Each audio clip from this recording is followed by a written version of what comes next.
লোভ আপনার অন্তরের আরো একটা শত্রু। দেখতে গেলে এটা একটা শব্দ, একটা সংস্কৃত শব্দ, লব ধাতু থেকে উৎপন্ন হয়েছে। এর অর্থ কিছু লাভ করা। কিছু লাভ করা অনুচিত নয়, আরো কিছু লাভ করাও অনুচিত নয়, কিন্তু সব থেকে বেশি আমি লাভ করব, আমি আরো চাই, আরো বেশি চাই, আরো বেশি পেতে চাই, এটাই হলো লোভ। আর এই লোভ যখন গ্রাস করে তখন আপনি যা পেতে চান, সে ধনই হোক বা মানই হোক, তা অর্জন করার জন্য মানুষ যে কোনো স্তরে পৌঁছে যেতে পারে। যদি মানুষ ধন অর্জন করতে চান তাহলে তার জন্য তারা অধর্মের পথেও চলতে পারেন। যদি সম্মান অর্জন করতে চান তাহলে অন্য মানুষকে ছোটও করতে পারেন। শেষ পর্যন্ত আপনার এটা মনে হতে পারে যে যদি একটু অল্পই প্রাপ্ত করতাম, কিন্তু ভালোবেসে প্রাপ্ত করতাম, এই জীবন আরো অনেক বেশি সুখী হতো।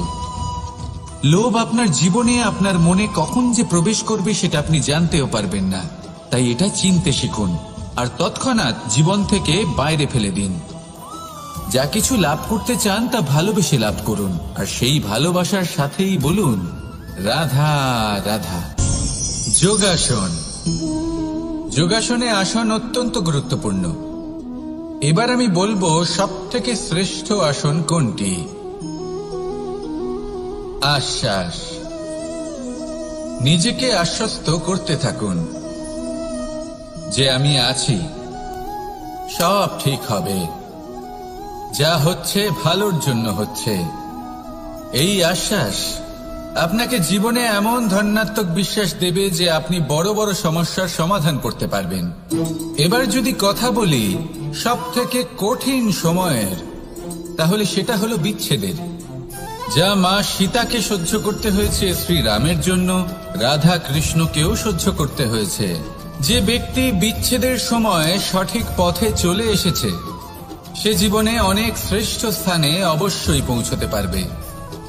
এবার যদি কথা বলি সবথেকে জরুরি এবং গুরুত্বপূর্ণ সময়ের, তাহলে সেটা হলো সংযোগ। সকলকে সাহায্য করতে থাকুন।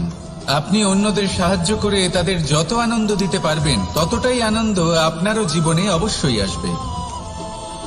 আসুন আর আমার সাথে ভালোবেসে বলুন রাধা রাধা। কাম তৃতীয় পুরুষার্থ। এবার অধিকাংশ মানুষই কাম বলতে বিলাসিতা, বাসনা, লালসা মনে করে ফেলে। আসলে এমন কিছুই নয়। কামের বাস্তবিক অর্থ কি? কামের বাস্তবিক অর্থ হল কামনা। প্রতিটা ব্যক্তি, প্রতিটা মানুষ, প্রতিটা জীব এই সংসারে কোনো না কোনো বিশেষ কারণে আসে। সেই কারণকে পূর্ণ করার জন্য কর্ম করাকে কাম বলে। এখন সেটা সবার জন্য ভিন্ন হতে পারে। কারোর কাছে সেটা জ্ঞান অর্জন করা হতে পারে, আবার কারোর কাছে নির্মাণ করা হতে পারে। কারোর জন্য পরিবারকে সঞ্চালন করা হতে পারে, আবার কারোর জন্য এই সংসার থেকে পাপ দূর করা হতে পারে। কিন্তু সবথেকে গুরুত্বপূর্ণ হলো যে মানুষ যেন নিজের কর্ম ঠিক করে করে, সম্পূর্ণ যত্ন নিয়ে করে। তৃতীয় পুরুষার্থ মানে এই কাম। এটার অনুচিত অর্থ নিজেকে বোঝানো মানেই সমগ্র জীবনকে অর্থহীন করে দেওয়া। তাই প্রেম দ্বারা আপনার এই সংসারে আসার কারণটাকে অনুসন্ধান করুন, আর এই প্রেমের সাথেই বলুন রাধা রাধা। ক্রোধ আপনার অন্তরের আরো একটা শত্রু। এই ক্রোধ আসলে কি?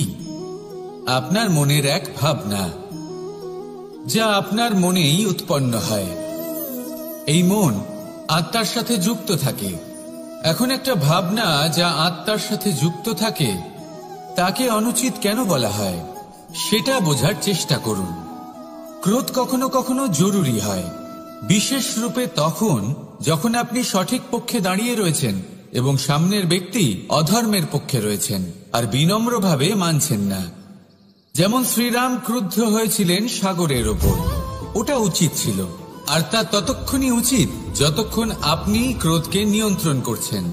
যদি ক্রোধ আপনাকে নিয়ন্ত্রণ করতে শুরু করে তাহলে পরিস্থিতি এমনও হতে পারে, ধরুন একজন ব্যক্তির প্রতি ক্রোধের কারণে আপনি তার ক্ষতি করতে চান। আপনি একটা কয়লা হাতে নিলেন আর সেই কয়লা সামনের ব্যক্তির ক্ষতি করার পূর্বে আপনার হাত জ্বালিয়ে দেবে। ব্যাস, ক্রোধ এটাই করে। সর্বপ্রথম আপনার ক্ষতি করে, আপনার বিবেক হরণ করে নেয়, আপনি আপনার নিয়ন্ত্রণ হারিয়ে ফেলেন আর সবকিছু নষ্ট হয়ে যায়। বেশিরভাগ মানুষ ক্রোধে এমন সিদ্ধান্ত নেন যে সেটা তাদেরই বিনাশের কারণ হয়ে দাঁড়ায়। আর কিছু মানুষ বলেন যে আমাদের জীবনে এত যন্ত্রণা আছে, এত সংকট আছে যে ক্রোধ উৎপন্ন হবেই। আর এরকম সময় এটাই উচিত হবে যে আপনি নিজেকে ক্রোধের থেকে দূরে রাখুন আর তারপর সমস্যার নিবারণ করুন। আর এই নিবারণই আপনার জীবনকে একটা শ্রেষ্ঠ স্তরে পৌঁছে দেবে।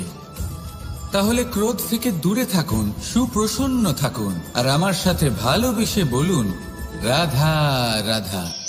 জীবনে যখন কোনো ব্যক্তি নিজের লক্ষ্য প্রাপ্তির জন্য নিরন্তর পরিশ্রম করতে থাকেন, চেষ্টা করতে থাকেন, তখন তিনি কষ্ট অনুভব করেন, কখনো শারীরিক কষ্ট, কখনো মানসিক কষ্ট। এবার উনি এটা ভাবতে থাকেন যে আমি কি উচিত করছি নাকি অনুচিত করছি। কারণ অন্যদিকে এমন একজন ব্যক্তিও আছেন যিনি একদমই পরিশ্রম চেষ্টা করছেন না। তিনি মদিরা পান করেন, বিলাসিতায় জীবন কাটান, অলস প্রকৃতির হয়ে ওঠেন, নিদ্রাতে বিলীন হয়ে থাকেন আর ভাবেন যে তিনি সুখ লাভ করছেন। কিন্তু এরকম কেন হয়? কারণ যখন আমরা সৎ পথে থাকি, উচিত পথে চলি, লক্ষ্য প্রাপ্ত করার জন্য চেষ্টা করতে থাকি, তখন আমাদের ভেতরে থাকা নেতিবাচক শক্তি এবং পাপ এই দেহকে ত্যাগ করে দেয়। আর এই অনুভূতিটাই আমাদের দুঃখের অনুভূতি দেয়, কষ্ট দেয়। এবার সেখানে যদি আমরা কুপথে চলি, অনুচিত পথে চলতে থাকি, তাহলে আমাদের ভেতরে থাকা পুণ্য এবং ধনাত্মক শক্তি আমাদের দেহ ত্যাগ করে দেয়। আর এই অনুভূতির কারণেই আমরা সুখ অনুভব করি। কিন্তু কখনো ভাববেন যে এই সুখ বেশি সময় পর্যন্ত থাকে না। সেই জন্য সবসময় মনে রাখবেন, যদি আপনি জানেন যে এটাই আপনার লক্ষ্য, এটাই উচিত পথ, শুভ পথ, তাতে নিরন্তরভাবে এগিয়ে যেতে চেষ্টা করতে থাকুন।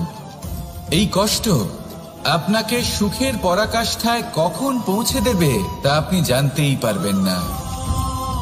আসুন আমার সাথে ভালোবেসে বলুন, রাধা রাধা। ঈর্ষা আমাদেরই মনে বসবাস করা আরো একটা শত্রু। তবে এই শত্রু কখনো কখনো আমাদের জন্য লাভদায়কও হতে পারে। কিন্তু যদি আমরা সতর্ক না থাকি, তাহলে সেটা ততটাই ঘাতক হয়ে উঠতে পারে। যদি আপনার কোনো প্রতিদ্বন্দ্বী থেকে থাকে যে এগিয়ে চলেছে, তাকে দেখে আপনার মনে ঈর্ষা উৎপন্ন হয়, আর ঈর্ষাবশত আপনি নিরন্তর চেষ্টা করতে থাকেন, পরিশ্রম করতে থাকেন সামনে এগোনোর জন্য, তাহলে তার দ্বারা আপনার বিকাশই হবে। কিন্তু যদি আপনি নিজের বিরোধীকে শেষ করতে দেওয়ার জন্য অগ্রসর হন, তাকে বিনাশ করার জন্য অগ্রসর হন, তাহলে এই ঈর্ষা প্রথমে আপনার বিনাশ অবশ্যই করবে। একটা কথা আছে, এটা পশু প্রবৃত্তি, আপনি শুধুই নিজের বিকাশের কথা ভাববেন। তিনিই হলেন প্রকৃত মানুষ, যিনি অন্য মানুষের জন্য প্রাণও দিতে পারেন। এই ঈর্ষা যদি আপনাকে বিকাশের পথে নিয়ে যেতে পারে, তাহলে খুবই ভালো। যদি আপনাকে অন্য কাউকে বিনাশ করে দেওয়ার পথে অগ্রসর করে, তাহলে তার থেকে দূরে থাকাই ভালো। যেমন ধরুন, আপনার কাছে একটা সূচ আছে, যার দ্বারা আপনি ছেঁড়া কাপড়ও সেলাই করতে পারবেন বা অন্য কারোর পাত্রে ছিদ্রও করে দিতে পারবেন। আপনি কি চাইবেন, নিজের বিকাশ নাকি অন্য কারোর বিনাশ? সিদ্ধান্ত আপনারই। আসুন আর আমার সাথে ভালোবেসে বলুন, রাধা রাধা। পঞ্চম তত্ত্ব, আকাশ, নব, ব্যোম। আসলে কোন ভ্রম নাকি সত্য? ভ্রম তো হতে পারে না, কারণ ভ্রমের মধ্যে কেউ বাঁচতেই পারে না। আর যদি সত্য হয়, তাহলে এতটাই বিশাল যে আমাদের চোখের থেকে, আমাদের ইন্দ্রিয়ের থেকে, আমাদের মস্তিষ্কের থেকে, আমাদের চিন্তা ভাবনার থেকেও অনেক ঊর্ধ্বে, যাকে আমরা বুঝতেই পারি না। এটা যতটাই বিশাল আকার ঠিক ততটাই সরল। এই আকাশ যতই অন্ধকারাচ্ছন্ন ততটাই আলোর প্রকাশ প্রদান করে থাকে। দেখতে গেলে এ হলো জীবনের সঞ্চালক, কিন্তু যদি ক্রুদ্ধ হয়ে যায় তাহলে প্রাণ কেড়ে নিতেও দ্বিধা বোধ করে না। এই আকাশ শুধুমাত্র পৃথিবী লোক নয়, বরং এই সমগ্র ব্রহ্মাণ্ডকে, এই সমগ্র সৃষ্টিকে, এর প্রত্যেকটা তারাকে, প্রত্যেকটা গ্রহকে একটা বিশেষ স্থান প্রদান করে। এর নিজের কোনোই অস্তিত্ব নেই, কিন্তু সকলকে অস্তিত্ব প্রদান করে। এটাই হলো এই আকাশের মাহাত্ম্য। এই আকাশে হলো মাহাত্ম্যের প্রতিরূপ, যা আমাদের ভাবনা দ্বারা উৎপন্ন হয়। আপনিও আকাশের মতো এই বোধকে আপন করে নিন। আপনার জীবনও আকাশের মতন মহান এবং বিশাল হয়ে উঠবে। আর তখনই মন সুপ্রসন্ন হয়ে বলবে, রাধা রাধা। কামবোধ, এটাই আপনার অন্তরের প্রথম শত্রু। বেশিরভাগ মানুষই কামবোধ বলতে লালসা বোঝেন, কিন্তু এটা সম্পূর্ণ সত্য নয়। কামের আসল অর্থ হল কামনা। এটা খুবই সহজ ব্যাপার। মনুষ্য শরীর থাকলে, মানুষের মন থাকলে এই কামনা অবশ্যই থাকবে। এবার এটাই দেখতে হবে যে এই কামনা নেতিবাচক কামনা নাকি ইতিবাচক কামনা। অন্য কারোর জিনিসে নজর দেওয়া, অন্য কোনো মানুষের উপর নজর দেওয়া, কোনো অনুচিত বস্তুর দিকে নজর দেওয়া, এই নেতিবাচক কামনা। আর এই দুষ্কামনা মানুষকে দিয়ে অপকর্ম করাবেই করাবে। তাই মনে রাখবেন, যে ব্যক্তি নিজের কামনাকে নিয়ন্ত্রণে রাখতে পারেন তিনি সঠিক পথেও থাকেন, সঠিক লক্ষ্যে পৌঁছতেও পারেন। যিনি কামনা নিয়ন্ত্রণে রাখতে পারেন না তিনি তার পথও হারিয়ে ফেলেন এবং লক্ষ্যচ্যুতও হন।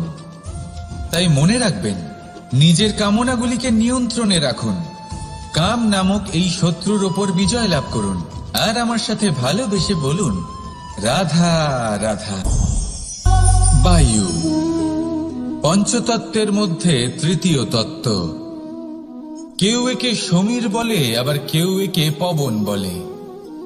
প্রথম কথা হলো এটাই যে এই বায়ু আমাদের জীবন দান করে প্রতিদিন, প্রত্যেক মুহূর্তে। এই বায়ুর কারণেই আমরা নিঃশ্বাস নিতে পারি, জীবিত থাকতে পারি। এই বায়ুই হলো সেই যা সকল মেঘেদের একত্রিত করে একটি স্থানে আর বর্ষা ঘটায়। আর এই বর্ষার কারণেই এই ধরিত্রীতে অন্ন উৎপন্ন হয়। এই বায়ুকে দেখুন, কখনো এতটা সৌম্য যে আপনার কোনোই তফাৎ বোধ হয় না, আর কখনো কখনো এমন রূপ ধারণ করে ফেলে যে অনেক বড় বড় পর্বতের আকার পর্যন্ত বদলে ফেলে। এটাই হলো বায়ুর বিশেষত্ব। বায়ু শেখায় যে সময়ের সাথে সাথে বইতে থাকো, সকলকে জীবন দান করো, সকলকে সাহায্য করো, কিন্তু যখন বিপদ সামনে আসবে তখন দৃঢ় হয়ে সম্মুখীন হও। বাধা অনুযায়ী নিজেকে গড়ে নিতে হবে।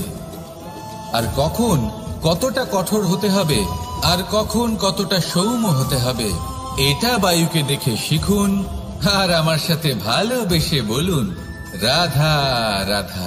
অগ্নি চতুর্থ তত্ত্ব, সব থেকে বেশি গুরুত্বপূর্ণ কিন্তু তার থেকেও বেশি ভয়াবহ। কখনো অগ্নিকে নিয়ন্ত্রিত রূপে উনুনে জ্বলতে দেখেছেন? এই অগ্নি আমাদের খাবার বানাতে সাহায্য করে, যা আমাদের শক্তি প্রদান করে।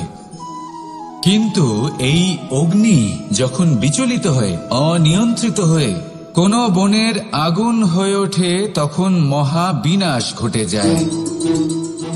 আপনারই অন্তরের ঊর্জা হলো এই অগ্নি। এটা আপনার শক্তিও, আপনার ক্রোধ। একে ব্যবহার কিভাবে করবেন তা আপনারই হাতে। যদি কোনো ব্যক্তি নিজের অন্তরের এই ঊর্জাকে ব্যবহার করেন শক্তির রূপে, তাহলে সে বিকাশ ঘটাতে পারে, নির্মাণ ঘটাতে পারে। কিন্তু যদি কোনো ব্যক্তি তার অন্তরের ঊর্জাকে বিধ্বংসী অস্ত্র বানিয়ে ফেলেন, তাহলে নিশ্চিত রূপে মহা বিনাশ ঘটতে পারে, যাতে বিনাশ তারও অবশ্যই হবে। অনেক বছর পূর্বে এমনই এক আগুনের দ্বারা এই সুন্দর পৃথিবীর নির্মাণ হয়েছিল, আর অনেক বছর পূর্বে এমন এক আগুনেই সমস্ত জীব এবং সংসার বিলুপ্ত হয়ে গেছিল। এবার আপনি আপনার অন্তরের ঊর্জা দ্বারা বিনাশ ঘটাতে চান নাকি নির্মাণ ঘটাতে চান, সেই সিদ্ধান্ত আপনারই। আসুন আমার সাথে ভালোবেসে বলুন, রাধা রাধা। জীবনে যদি আপনি বন্ধু লাভ করতে চান, তাহলে আপনাকে অনেকগুলো কাজ করতে হবে। প্রথমে একজন যোগ্য পাত্র সন্ধান করতে হবে, তারপর তার সাথে সময় কাটাতে হবে, সুখ দুঃখে তার সাথে থাকতে হবে, তবে গিয়ে সে বন্ধু হবে। কিন্তু যদি আপনি শত্রু খুঁজতে চান, তাহলে কোথাও যাওয়ার দরকার নেই, কারণ আপনার সব থেকে বড় শত্রু আর কোথাও নেই, আপনারই মনের মধ্যে, আপনার চেতনায় রয়েছে। ক্রোধ, মোহ, লোভ, কাম, মদ, মাৎসর্য, এ এমন 6 সব থেকে বড় শত্রু, যা আপনার আগামী 7 জন্ম নষ্ট করে দিতে পারে যদি আপনি এদের না সামলাতে পারেন। এবার এদের সাথে যদি যুদ্ধ করতে হয়, তাহলে একটা মহাভারতের মতো দেখুন, যেখানে অর্জুনও আপনি আর কৃষ্ণ সেই আপনি। কারণ এই যুদ্ধ আর অন্য কারোর সাথে নয়, বরং নিজের সাথে। এগুলো অন্তর মনের যুদ্ধ, আর এটা জয় করা যেতে পারে নিয়ন্ত্রণ এবং অনবরত চেষ্টার দ্বারা। তাই এটাই করুন, এই 6 শত্রুকে পরাজিত করুন এবং আমার সাথে ভালোবেসে বলুন, রাধা রাধা। বিষ এবং অমৃত, এর ভিত্তিতেই সংসার চক্র চলতে থাকে। যখন সমুদ্র মন্থন হয়েছিল, তখন এই 2 প্রাপ্ত হয়েছিল। প্রথমে বিষ পাওয়া গেল, তারপর অমৃত। জীবন মন্থন করলেও এগুলো লাভ করা যায়। এবার এই যে বিষ, তা হলো অমৃতের থেকে অনেক বেশি শক্তিশালী এবং সেই জন্যই অনেক বেশি ঘাতকও। এবার বোঝার চেষ্টা করি এই বিষ আসলে কি। যে কোনো বস্তু বা কোনো ভাব যদি মাত্রার থেকে বেশি পরিমাণে আপনার কাছে থাকে, প্রয়োজনের থেকে বেশি আপনার কাছে থাকে, তাহলে সেটা আপনার কাছে বিষ সমান হতে পারে। তা সে ধন হোক, শক্তি হোক, সম্মান হোক, ইত্যাদি ইত্যাদি। যদি আপনার কাছে এমন কিছু থেকে থাকে যা মাত্রার থেকে বেশি পরিমাণে আপনার কাছে আছে, তাহলে তাকে ভাগ করতে শিখুন। যদি আপনি ভাগ করতে শিখে যান, তাহলে এই বিষই আপনার জন্য অমৃতে পরিণত হবে, আর তাদের কাছেও অমৃত সমান হয়ে উঠবে যাদের এই সাহায্যের প্রয়োজন। তাহলে ভাগ করে নিতে শিখুন, আর আমার সাথে ভালোবেসে বলুন, রাধা রাধা। বেশিরভাগ মানুষই এই কথা জানেন যে আমাদের শরীর 5টি তত্ত্ব দ্বারা নির্মিত, যাকে আমরা পঞ্চতত্ত্ব বলি: জল, অগ্নি, বায়ু, ধরিত্রী এবং আকাশ। এবার এই কথা আমরা সকলে জানি, কিন্তু এগুলোর সাথে কিছু গুণ জড়িয়ে রয়েছে যেগুলো আমরা দেখতে পাই না। যদি এই গুণগুলি আমরা আত্মসাৎ করতে শিখে যাই, তাহলে সাক্ষাৎ পরমেশ্বরের দর্শন আমরা পেতে পারি। যদি কথা বলি প্রথম তত্ত্বের, জলের কথা, জল যা প্রত্যেক জ্বলনকে শীতলতা প্রদান করে। এই জলকে দেখুন, যা শুধু প্রবাহিত হতে জানে, থামতে জানে না। জল পাথরের সাথে সংঘর্ষ করতে জানে, যার পথে অনেক বাধা আসে, কিন্তু সে প্রবাহিত হতে থাকে। নিরাকার হলো এই জল, যে কোনো পাত্রেই রাখুন না কেন, তার আকার ধারণ করে নেবে। এটাই হলো এর বিশেষত্ব, এবং এটাই হলো আমাদের শিক্ষা।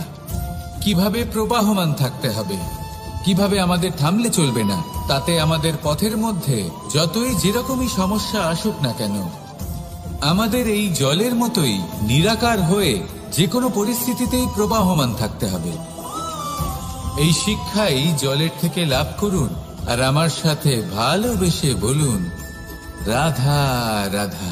মন, জীবনে যখনই কোনো বস্তু বা সুখ স্বাচ্ছন্দ্য অধিক মাত্রায় আপনার কাছে চলে আসে, তখন নিজেকে শ্রেষ্ঠ মনে করার একটা প্রবণতা দেখা যায়, যা হয় আত্মবিশ্বাসে পরিণত হয়, নয়তো অহংকারে। এবার আত্মবিশ্বাস আর অহংকারের মধ্যে অনেক বড় পার্থক্য রয়েছে। আমি এটা করতে পারি, আমি ওটাও করতে পারি, এ হলো আত্মবিশ্বাস। শুধুমাত্র আমি এটা করতে পারি, শুধুমাত্র আমি ওটাও করতে পারি, আমি হলাম সর্বশ্রেষ্ঠ, এটা হলো অহংকার। এবার এই অহংকার এর ধ্বনি অনেক দূর প্রবাহিত হয়, আর এর প্রহার সর্বপ্রথম আপনাকে বিপর্যস্ত করে। এবার এই অহংকার এর বিপরীত শব্দ হল বিনয়, অর্থাৎ নিজের ঊর্ধ্বে উঠে অন্যের বিষয় ভাবনা চিন্তা করা, সংসারের বিষয় ভাবা। এই বিনয়ী হবার চেষ্টা করুন, একের থেকে অনেক হওয়ার চেষ্টা করুন এবং একসাথে থাকার চেষ্টা করুন। নিশ্চিত রূপেই আপনি বিকাশের কারণ হবেন। মত্ততা থেকে নিজেকে দূরে রাখুন, অহংকার থেকে নিজেকে দূরে রাখুন। এই মন প্রসন্ন হয়ে বলবে, রাধা রাধা। মানুষ বড়ই বিচিত্র প্রাণী।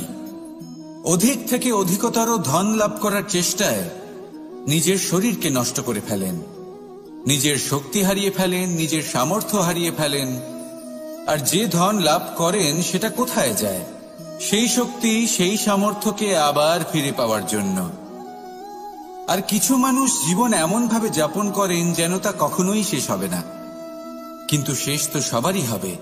আর যখনই শেষটা কাছে চলে আসে, তখন মানুষ এটা বুঝতে পারেন যে সে জীবনকে উপভোগ করেননি। তার কারণটা কি? লালসা। এই লালসা জন্ম দেয় লোভকে, আর এই লোভ জন্ম দেয় আপনারই বিনাশকে।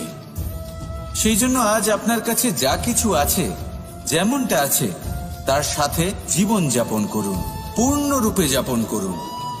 আপনার কাছে যতই ধন, শক্তি, মান থাকুক, তা সবার মধ্যে ভাগ করতে শিখুন। ভাগ করলে ভালোবাসা বাড়ে, আর এই ভালোবাসা দ্বারা জীবন আরো সুখময় হয়ে ওঠে। তাহলে আসুন আর আমার সাথে ভালোবেসে বলুন, রাধা রাধা।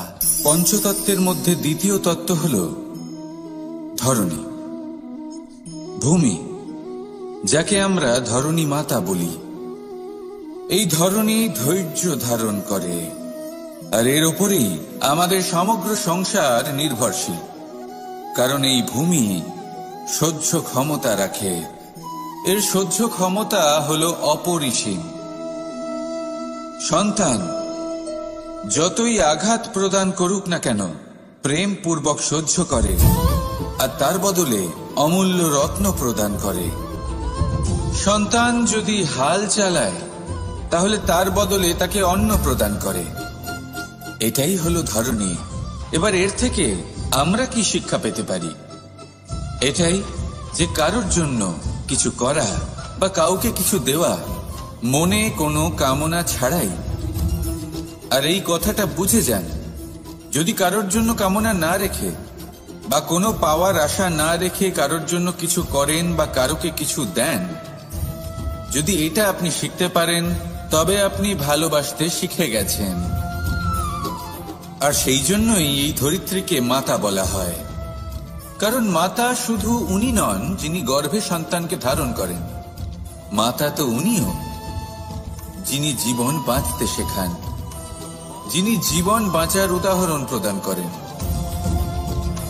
তাহলে ধরণীর থেকে এই নিঃস্বার্থ ভাব শিখুন, নিঃস্বার্থ ভালোবাসা শিখুন, আর এই ভালোবাসার সাথেই বলুন, রাধা রাধা। কোনো বাড়িতে, কোনো পরিবারে যখন কারোর জন্ম হয়, তখন তা কত সুখের মুহূর্ত হয়।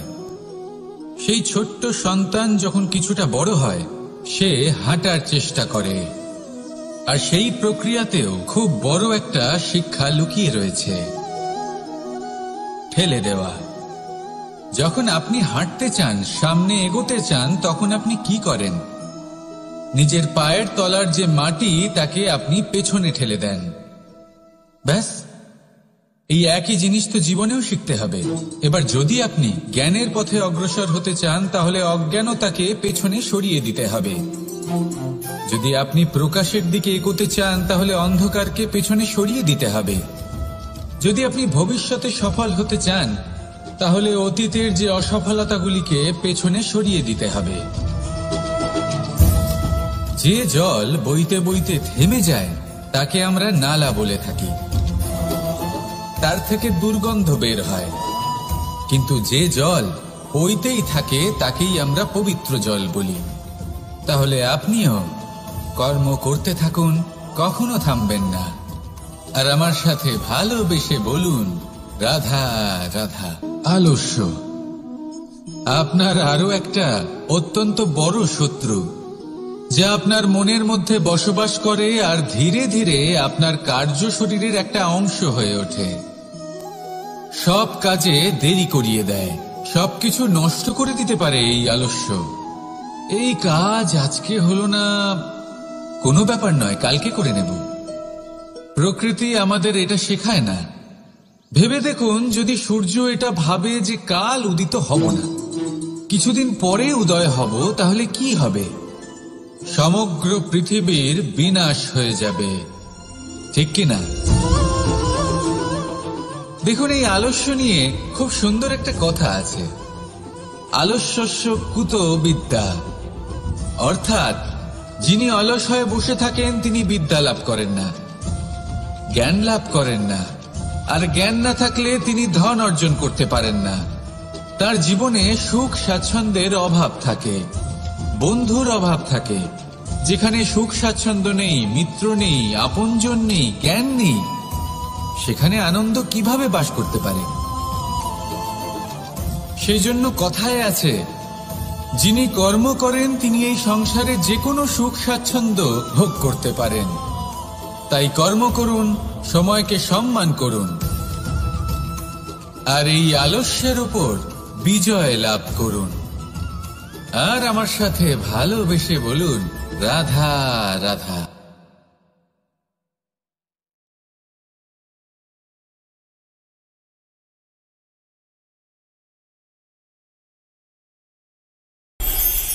কর্ম কে করলেন আর কে নিজের প্রাণ হারালেন? রেশমের কীট আর লাভবান কে হলেন? মনুষ্য জাতি। এর দ্বারা আমরা কি শিক্ষা পেলাম? যে এই সংসারে আমরা যে কর্মই করি, সৎকর্ম করি বা অপকর্ম করি, তার থেকে লাভবান যে কেউ হতে পারেন। আমাদের বন্ধু হোক, পরিবার পরিজন হোক বা সংসারের যে কোনো ব্যক্তি হোক, যে কেউ লাভবান হতে পারেন, কিন্তু সেই কর্মের ফল কিন্তু আমাদেরই ভোগ করতে হয়। যদি আপনি সৎকর্ম করেন তাহলে তার শুভ ফল আপনিই পাবেন। তার থেকে লাভবান হয়তো এই সংসারে যে কেউ হতে পারেন। সেরকমই যদি আপনি অপকর্ম করে থাকেন, তার থেকে সংসারের যে কোনো ব্যক্তি যতই লাভবান হোক না কেন, তার থেকে ক্ষতি আপনাকেই ভোগ করতে হবে। তাহলে আপনি কি সুফল চান নাকি ক্ষতিগ্রস্ত হতে চান, সেটা নির্ভর করছে আপনার কর্মের উপর। তাহলে ভেবেচিন্তে কর্ম করুন আর আমার সাথে ভালোবেসে বলুন, রাধা রাধা। আজ আমি আপনাদেরকে 3টি প্রশ্ন করব। তাহলে প্রথম প্রশ্ন, এমন কে আছে যার ওপর আপনি অনর্গল প্রহার করার পরেও সে হাসে আর আপনাদেরকে আনন্দ দেয়? আপনাদের উত্তর হবে ভূমি বা বৃক্ষ। দ্বিতীয় প্রশ্ন, এমন কে আছে যে আপনার কিছু না বলাতেও সব জেনে যায়, সব বুঝে যায় আর নিঃস্বার্থভাবেই আপনার সাহায্য করতে থাকে? এবার আপনাদের উত্তর হবে ভাই বা বন্ধু। আর তৃতীয় প্রশ্ন, এমন কোন ভগবান আছেন যিনি নিজে বিষ পান করে আপনাকে জীবনের অমৃত প্রদান করেন? আপনি হয়তো উত্তর দেবেন মহাদেব। যদি আপনার উত্তর এইগুলি হয় তাহলে সেই উত্তর ভুল। এই সমস্ত প্রশ্নের একটাই সঠিক উত্তর আছে, আর তা হল মা। স্তন্য পান করার সময় আপনি পা দিয়ে কত তাকে মেরেছেন, কিন্তু তাও উনি হাসি মুখে আপনাকে আশীষ দিতে থেকেছেন। আপনি কিছু না বললেও উনি সব জেনে যান, আর এই জীবনের কঠিন পরিস্থিতির বিষ পান করে আপনাকে সুখের অমৃত দেন। এই জীবনে আপনি যাই করে নিন না কেন, মায়ের ঋণ কখনো পরিশোধ করতে পারবেন না। যদি কিছু করতে চান তবে জীবনের আনন্দের মধ্যে, অনুভূতির মধ্যে আর ধন্যবাদের মধ্যে নিজের মাকে মনে রাখবেন। আর আমার সাথে ভালোবেসে বলবেন, রাধা রাধা। মানুষ সর্বদা ফলাফলের কথা ভাবেন, যে আমি যা করতে চলেছি তার ফল কি হবে, তার পরিণাম কি হবে। কিন্তু এর চিন্তা কেন? কারণ কর্ম যদি শুভ হয় তাহলে তার পরিণাম খারাপ হতেই পারে না। শুভ চিন্তা নিয়ে যারা কর্ম করেন তাদের ফলের চিন্তা কিসের? যারা ফুল বিক্রি করেন তাদের মাঝে সাঝে কাঁটা নিশ্চয়ই ফোটে, কিন্তু সুগন্ধ তাদের হাতে থেকেই যায়। হীরের সন্ধানে কয়লার খনিতে নামা ব্যক্তি কালিমা লিপ্ত হয়ে গেলেও তার হাতে হীরে অবশ্যই থাকে। তাই শুভ চিন্তা নিয়ে কর্ম করে যান, পরিণাম শুভই হবে। আর ভালোবেসে বলুন, রাধা রাধা। কিছু পাখিদের লক্ষ্য করি আমি, জীবন ভোর বাসা বানাতে থাকে। এখান থেকে ডাল কুড়িয়ে, ওখান থেকে পাতা কুড়িয়ে, সর্বদা এই কাজেই ব্যস্ত থাকে যাতে নিজের বাসা বানাতে পারে। আর এই কাজে এত মগ্ন থাকে যে নিজেদের ডানার অস্তিত্বের বিষয় সম্পূর্ণভাবে ভুলে যায়। ভুলে যায় যে তাদের কাছে এক বিশাল আকাশও আছে ওড়ার জন্য। আর কোথাও এই জীবন বাসা বানাতে বানাতে ভস্ম হয়ে যায়। আমাদের মানুষের সাথেও এমনই হয়। জীবন যাপনের জন্য অর্থ অর্জন করতে করতে এত ব্যস্ত হয়ে যায় যে ভুলেই যাই যে আমাদের জীবন যাপনও করতে হবে। অর্থ জীবন ধারণের জন্য হয়, জীবন ধারণ অর্থের জন্য নয়। তাই বলছি, শুধু বাসা বানাতে থাকবেন না, নিজেদের ডানাগুলি মেলুন আর উড়ান দিন এই খোলা মহাকাশে। আর ভালোবেসে বলুন, রাধা রাধা। একটি পিঁপড়ের আয়ু অত্যন্ত কম হয়, 2 দিন বা খুব বেশি হলেও 1 সপ্তাহ, ব্যাস। কত কম ভোজনের দরকার পড়ে ওদের, কিন্তু তাও সে চলতে থাকে, কর্ম করতেই থাকে। আগামী প্রজন্মের স্বাচ্ছন্দ্যের জন্য কখনো থেমো না, কর্ম করে যাও, চলতেই থাকো। কিছু না পেলেও পথ চলায় পারদর্শী হয়ে উঠবে। লক্ষ্যে না পৌঁছলেও একজন ভালো যাত্রী হতে পারবে। তাই ভালোবেসে বলো, রাধা রাধা। বাল্যকাল থেকে অনেক ধাঁধার সমাধান করেছেন আপনি, তাই তো? তাহলে আজ আরেকটার সমাধান করুন।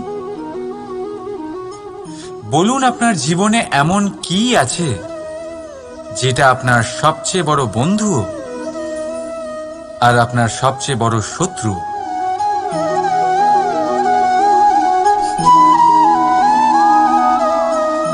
বুঝদারের জন্য ইশারাই যথেষ্ট। ঠিক ধরেছেন আপনি। সেই বস্তু হলো সময়। কেন কেন সময় আপনার সবচেয়ে বড় বন্ধু আর সময়ই আপনার সবচেয়ে বড় শত্রু? উত্তর হলো সময়ের সম্মান। যে ব্যক্তি সময়কে সম্মান করে সে নিজের জীবনে সমস্ত লক্ষ্যে পৌঁছে যায়। সংসার তার গুণের কদর করে, তাকে মাহাত্ম্য দেয়। আর যে ব্যক্তি সময়ের মাহাত্ম্যকে সম্মান করে না, বুঝতে পারে না, কারণে অকারণে তার অপমান করে, সংসার তাকেই ভুলে যায়। এই জন্য সময়কে সম্মান করুন, তা নষ্ট করবেন না। কারণ ভালো সময় এই সংসারকে দেখাবে আপনার বাস্তবিক রূপ, কিন্তু খারাপ সময় আপনাকে দেখাবে এই সংসারের বাস্তবিক রূপ। তাই ভালোবেসে বলুন, রাধা রাধা। জীব জন্মগ্রহণ করে, আর তার সাথেই সজাগ হয়ে ওঠে তার স্মৃতি। স্মৃতি বড়ই শক্তিশালী, তা থেকে হয় বিচিত্র অনুভূতি। সব সময় আপনার সাথে থাকে, আপনার সাথে যা যা ঘটে সেটা কোথাও না কোথাও কোনো এক স্থানে সঞ্চিত থাকে। কিন্তু কখনো কখনো আমরা ভুলে যাই যে এই স্মৃতি আমাদেরই।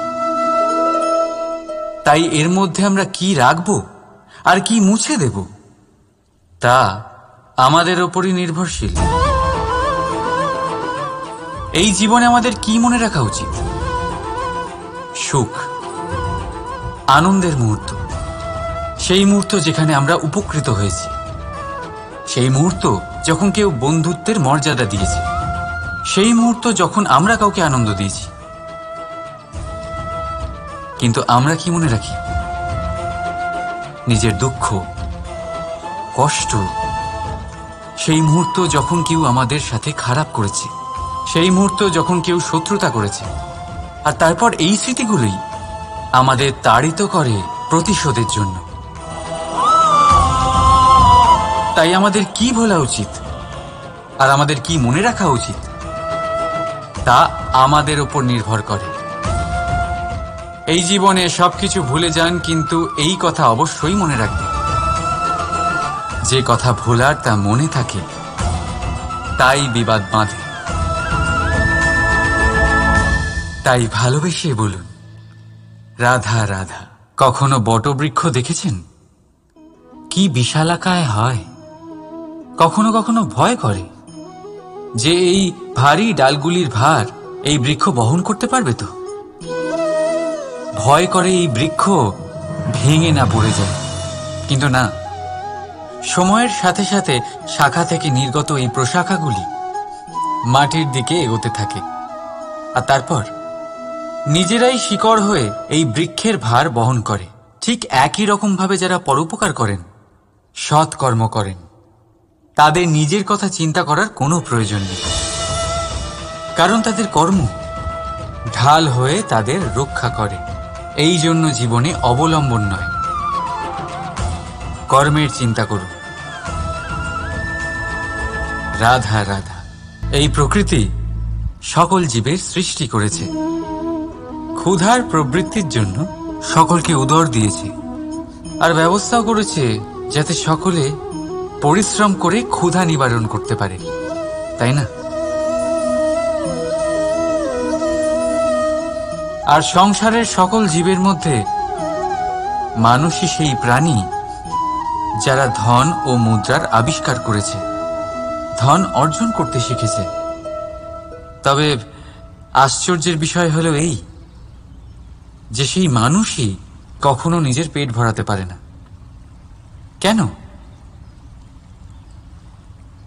এর কারণ হলো লোভ। এই সংসারে যে কোনো প্রাণী, তা সে শাকাহারী হোক বা মাংসাশী, সেইটুকুই স্বীকার করে যাতে সে বাঁচতে পারে, কিছু জমিয়ে রাখে না। কিন্তু মানুষ সারা জীবন শুধু জমাতেই থাকে, কিন্তু তাও না নিজের মনের খিদে মেটাতে পারে আর না শরীরের। তাই যদি কিছু জমাতেই হয়, জমান সৎকর্ম আর নাম, নয়তো এই সংসার থেকে খিদে নিয়েই ফিরে যেতে হবে। তাই ভালোবেসে বলুন, রাধা রাধা। আমাদের জীবনে শিক্ষকের অবদান অনস্বীকার্য।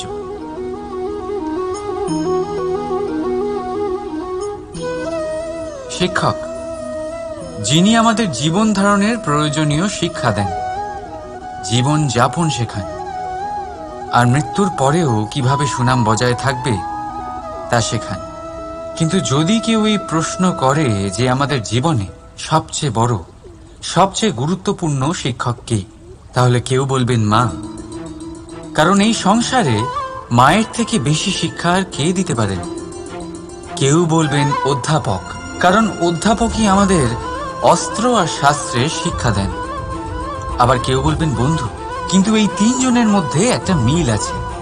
এরা প্রথমে আপনাকে শেখান আর তারপর আপনাদের পরীক্ষা নিয়ে দেখেন যে আপনি কি শিখেছেন। কিন্তু বাস্তবে সবচেয়ে গুরুত্বপূর্ণ শিক্ষক হলেন তিনি, যিনি এর বিপরীত করেন, যিনি প্রথমে আপনার পরীক্ষা নেন, তারপর আপনাকে শেখান। নাকি বলবো, পরীক্ষা দিতে দিতে আপনি নিজেই শিক্ষা লাভ করেন। এই শিক্ষক হল অভিজ্ঞতা। এই জন্য অভিজ্ঞ আর অভিজ্ঞতাকে সঙ্গে রাখলে এই জীবনে আপনাকে কখনোই অসফল হতে হবে না। তাই ভালোবেসে বলুন, রাধা রাধা। মানুষ সংঘর্ষ করেন জীবনে সামনে এগোনোর জন্য, সাফল্য লাভ করার জন্য, মহান কর্ম করার জন্য। কখনো সে জীবনে একা হয়ে যায়, আবার কখনো তার জীবনে অনেক সংখ্যক লোক চলে আসেন, তাদের সাথে ভিন্ন ভিন্ন ধরনের সম্পর্ক গড়ে ওঠে। কিন্তু তখনই সাবধান থাকা প্রয়োজনীয়, কারণ সব সম্পর্ক সত্য হয় না। যেমন দেখবেন, যখন সাফল্য আসে তখন জীবনে অনেকগুলো সম্পর্কও আসে, নতুন নতুন সম্পর্ক গড়ে ওঠে। কিন্তু যখন ব্যর্থতা আসে তখন খুব কম সম্পর্ক গড়ে ওঠে। আর বেশিরভাগ সময় এই ব্যর্থতার সময় গড়ে ওঠা সম্পর্ক আজীবন আপনার সাথে থেকে যায়। সাফল্য হোক বা অসফলতা, তার কোনো প্রভাব সেই সব সম্পর্কে পড়ে না। সেখানেই সাফল্যের পরে যে সম্পর্ক গড়ে ওঠে, বেশিরভাগ সময় এমনও দেখা যায় যে তার মধ্যে বেশিরভাগ মানুষ আপনাকে নিজের কাজে লাগাবেন, আপনাকে ব্যবহার করবেন, সময় এলে পরে আপনাকে ঠকাতেও পারেন। এর অর্থ এটা নয় যে আপনি জীবনে নতুন সম্পর্ক বানাবেন না, অবশ্যই বানাবেন, কিন্তু ব্যক্তি এবং সম্পর্কের পরখ করা আবশ্যক, আর সময় সময় সেটা করা আবশ্যক। যে কটি সম্পর্ক আপনার জীবনে আছে, যারা আপনার সাথে জড়িয়ে সারা জীবন, যারা আপনার সাথেই থাকবেন, তাদের যত্ন নিন আর তাদের সাথেই অগ্রসর হন। আর আমার সাথে ভালোবেসে বলুন, রাধা রাধা। জীবনে সময় যেমনই আসুক, আপনজনদের সঙ্গ অত্যন্ত প্রয়োজনীয়। সুখ হলে বেড়ে যায়, দুঃখ হলে ভাগ হয়ে যায়। আপনজনদের সাথে কিভাবে সময় কেটে যায় তা বোঝাই যায় না, তাই না? একবার ভেবে দেখুন, যদি আপনাকে এমন কোনো এক স্থানে রেখে আসা হয় যেখানে আপনার কোনো আপনজন নেই, আপনার কোনো আত্মীয় নেই, কোনো বন্ধু নেই, তাহলে কি হবে? প্রতিটা মুহূর্ত কতটা লম্বা মনে হতে শুরু করবে। ততক্ষণ মনে হবে যতক্ষণ না আপনি কাউকে আপনজন বানাচ্ছেন। এখন ভাববার বিষয় এটাই যে কে আপনার সেই আপনজন।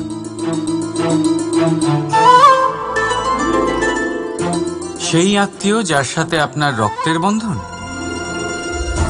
নাকি সেই বন্ধু যার সাথে আপনি বাল্যকাল থেকে বড় হয়েছেন, নাকি সেই সহকর্মী যার সাথে আপনি কাজ করেন? কেউ না। আপন সেই যে বিপদের সময় আপনার পাশে থাকে। আপনজনের পরখ সময়ের কোষ্ঠী পাথরে করা হয়।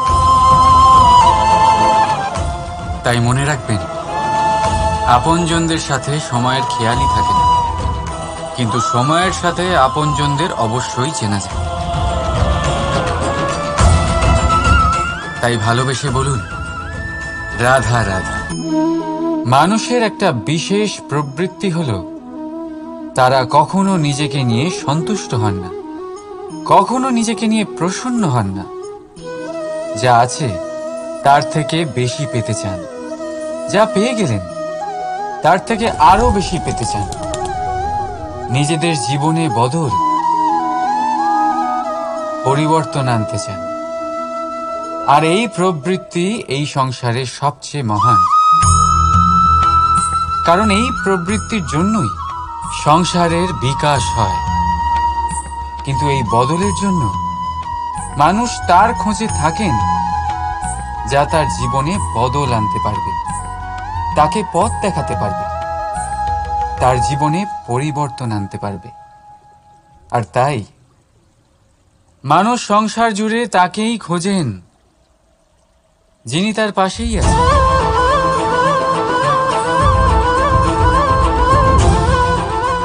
বলুন তো কে? যদি কেউ আপনার জীবন বদলাতে পারে তবে তাকে আয়নায় দেখুন। আপনি নিজেই সে যে নিজের জীবন বদলাতে পারেন, নিজেই নিজের পথপ্রদর্শক হতে পারেন, জীবনে বদল আনতে পারেন, পরিবর্তন আনতে পারেন।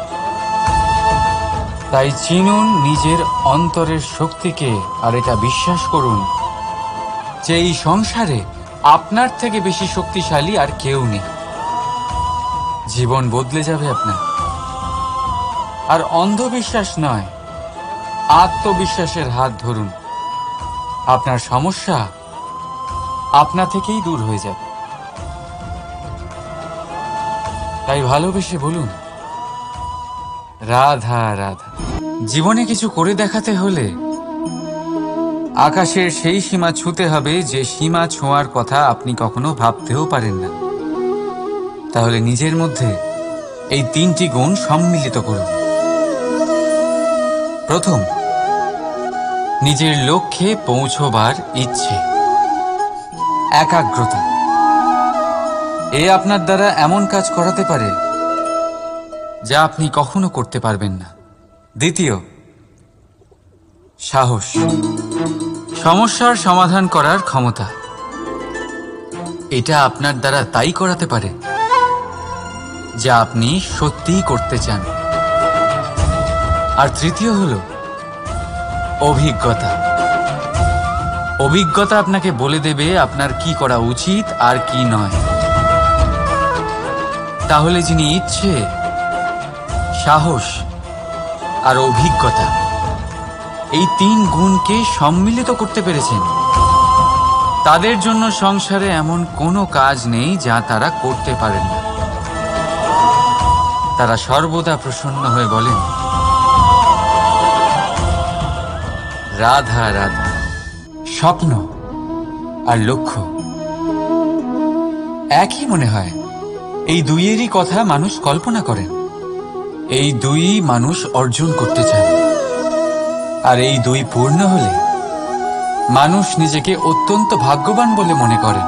কিন্তু এই দুইয়ের মধ্যে পার্থক্য আছে। পার্থক্য এই যে স্বপ্নের জন্য বিনা পরিশ্রমের ঘুম দরকার হয়, আর লক্ষ্যের জন্য বিনা ঘুমের পরিশ্রম। যে ব্যক্তি ঘুমের মধ্যে স্বপ্ন দেখতে থাকেন, জেগে ওঠার পর তার হাত খালি থেকে যায়। আর যে ব্যক্তি পরিশ্রম করেন, শয়নকালেও তার হাত তার লক্ষ্যেই থাকে। তাই যদি স্বপ্নও দেখতে হয়, তাহলে লক্ষ্য জেনে পরিশ্রম করুন। আর ভালোবেসে বলুন, রাধা রাধা। ইচ্ছে, সিদ্ধান্ত আর নিশ্চয়তা, এই শব্দগুলো আমরা আমাদের জীবনে অনেকবার শুনেছি, তাই না? জীবনে অনেক সময় অনেক কিছু পেতে খুবই ইচ্ছে করে, কিন্তু শুধু ইচ্ছে হলেই কি সবকিছু পাল্টায়? সবকিছু পাওয়া যায়? অনুর্বর জমিতে বাস করা ব্যক্তির মনে ইচ্ছে হয় যেন সে শীতল জল পায়, কিন্তু সে পায় না। যে এক কুয়ো খোঁড়ার সিদ্ধান্ত নিয়েছে, সে মাটি খোঁড়ার জন্য কোদাল অবশ্যই পেয়ে যায়। আর যে নিশ্চিত করে নিয়েছে, সে দেরি করে হলেও সেই শীতল জল অবশ্যই পেয়ে যায়। তাই জীবনে কেবল ইচ্ছে করবেন না, সিদ্ধান্ত নিন আর তারপর নিশ্চিত করুন, সব পেয়ে যাবেন। আর ভালোবেসে বলুন, রাধা রাধা। প্রদীপ জ্বালানোর কাজ বড়ই আনন্দদায়ক। উজ্জ্বলতার এই শিখা যেন আত্মার মধ্যে গিয়ে মনে উল্লাস ভরে দেয়।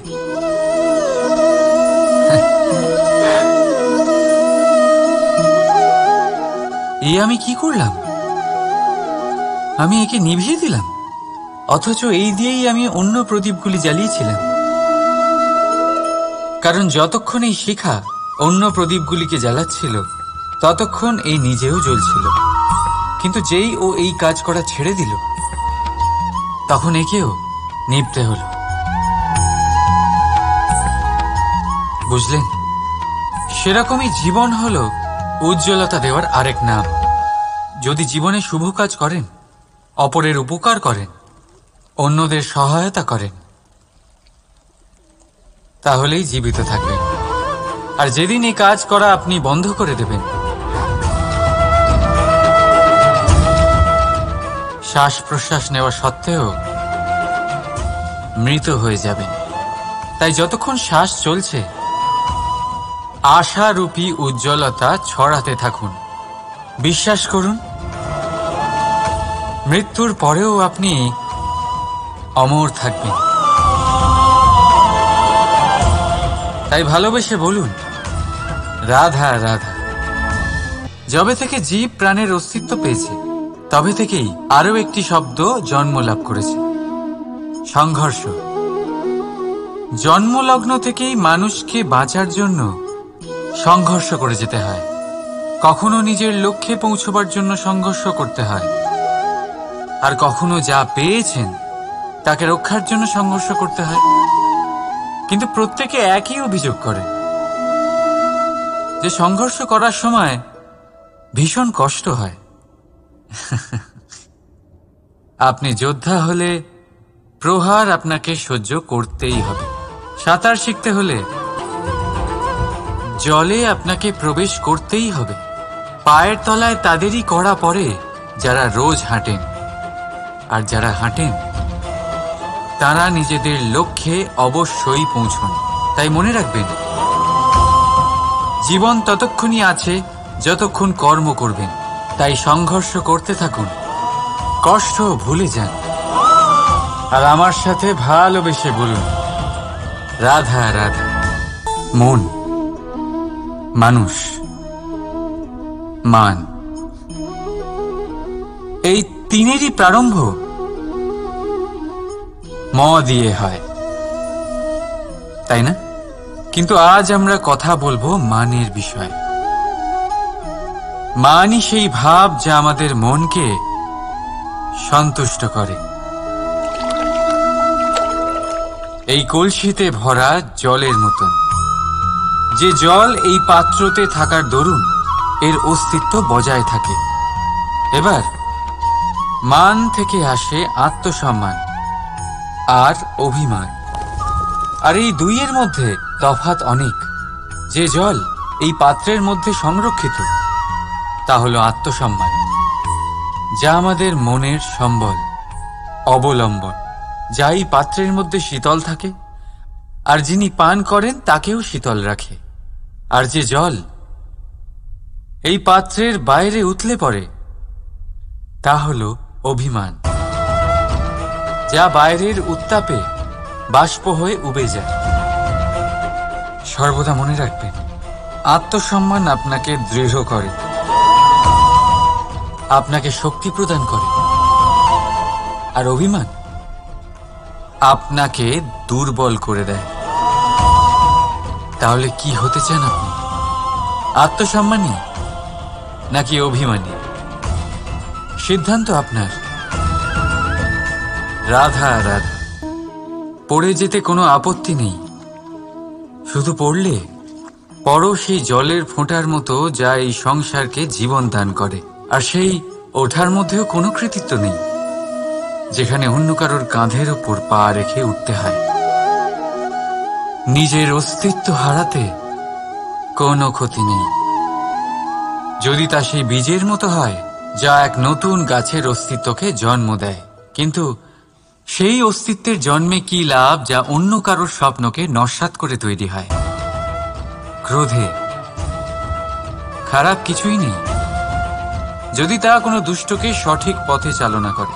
কিন্তু সেই মেনে নেওয়া, সেই দয়ায় কি লাভ যা আপনাকে দুর্বল করে?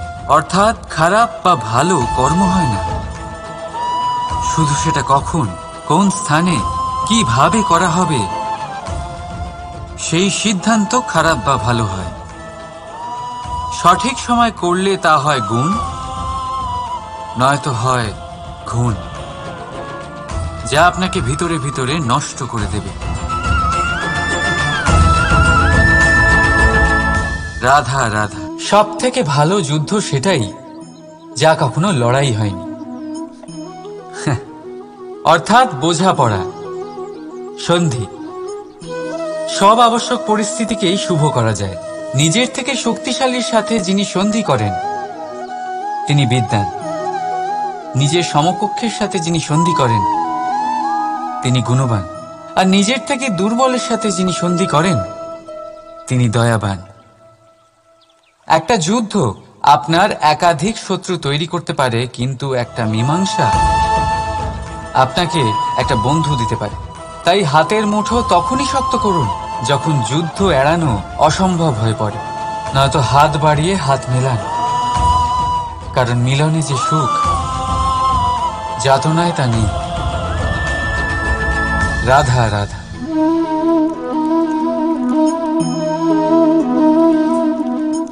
শীতকালের সন্ধ্যায় এই জ্বলন্ত কাঠে হাত সেঁকতে কার না ভালো লাগে। কত সময় পেরিয়ে যায় এই কাঠ সরাতে, ঘোরাতে, বোঝাই যায় না। এই কাঠগুলি আগে জ্বলে, তারপর আমাদের উষ্ণতা দেয়, আর তারপর ছাই হয়ে যায়। আচ্ছা বলুন, এই আগুনের উৎপত্তি কোথা থেকে হয়? উত্তরটা সহজ, এই কাঠ থেকে। আচ্ছা, এই ছাইয়ের উৎপত্তি কোথা থেকে হয়? উত্তর সেই একই, এই কাঠ থেকেই।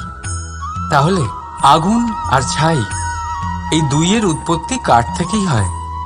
এবার ভাবুন, আগুন যা এই কাঠ জ্বালায়, আর ছাই সেই ছাই যা এই আগুন নিভিয়ে দেয়। কিছু বুঝলেন?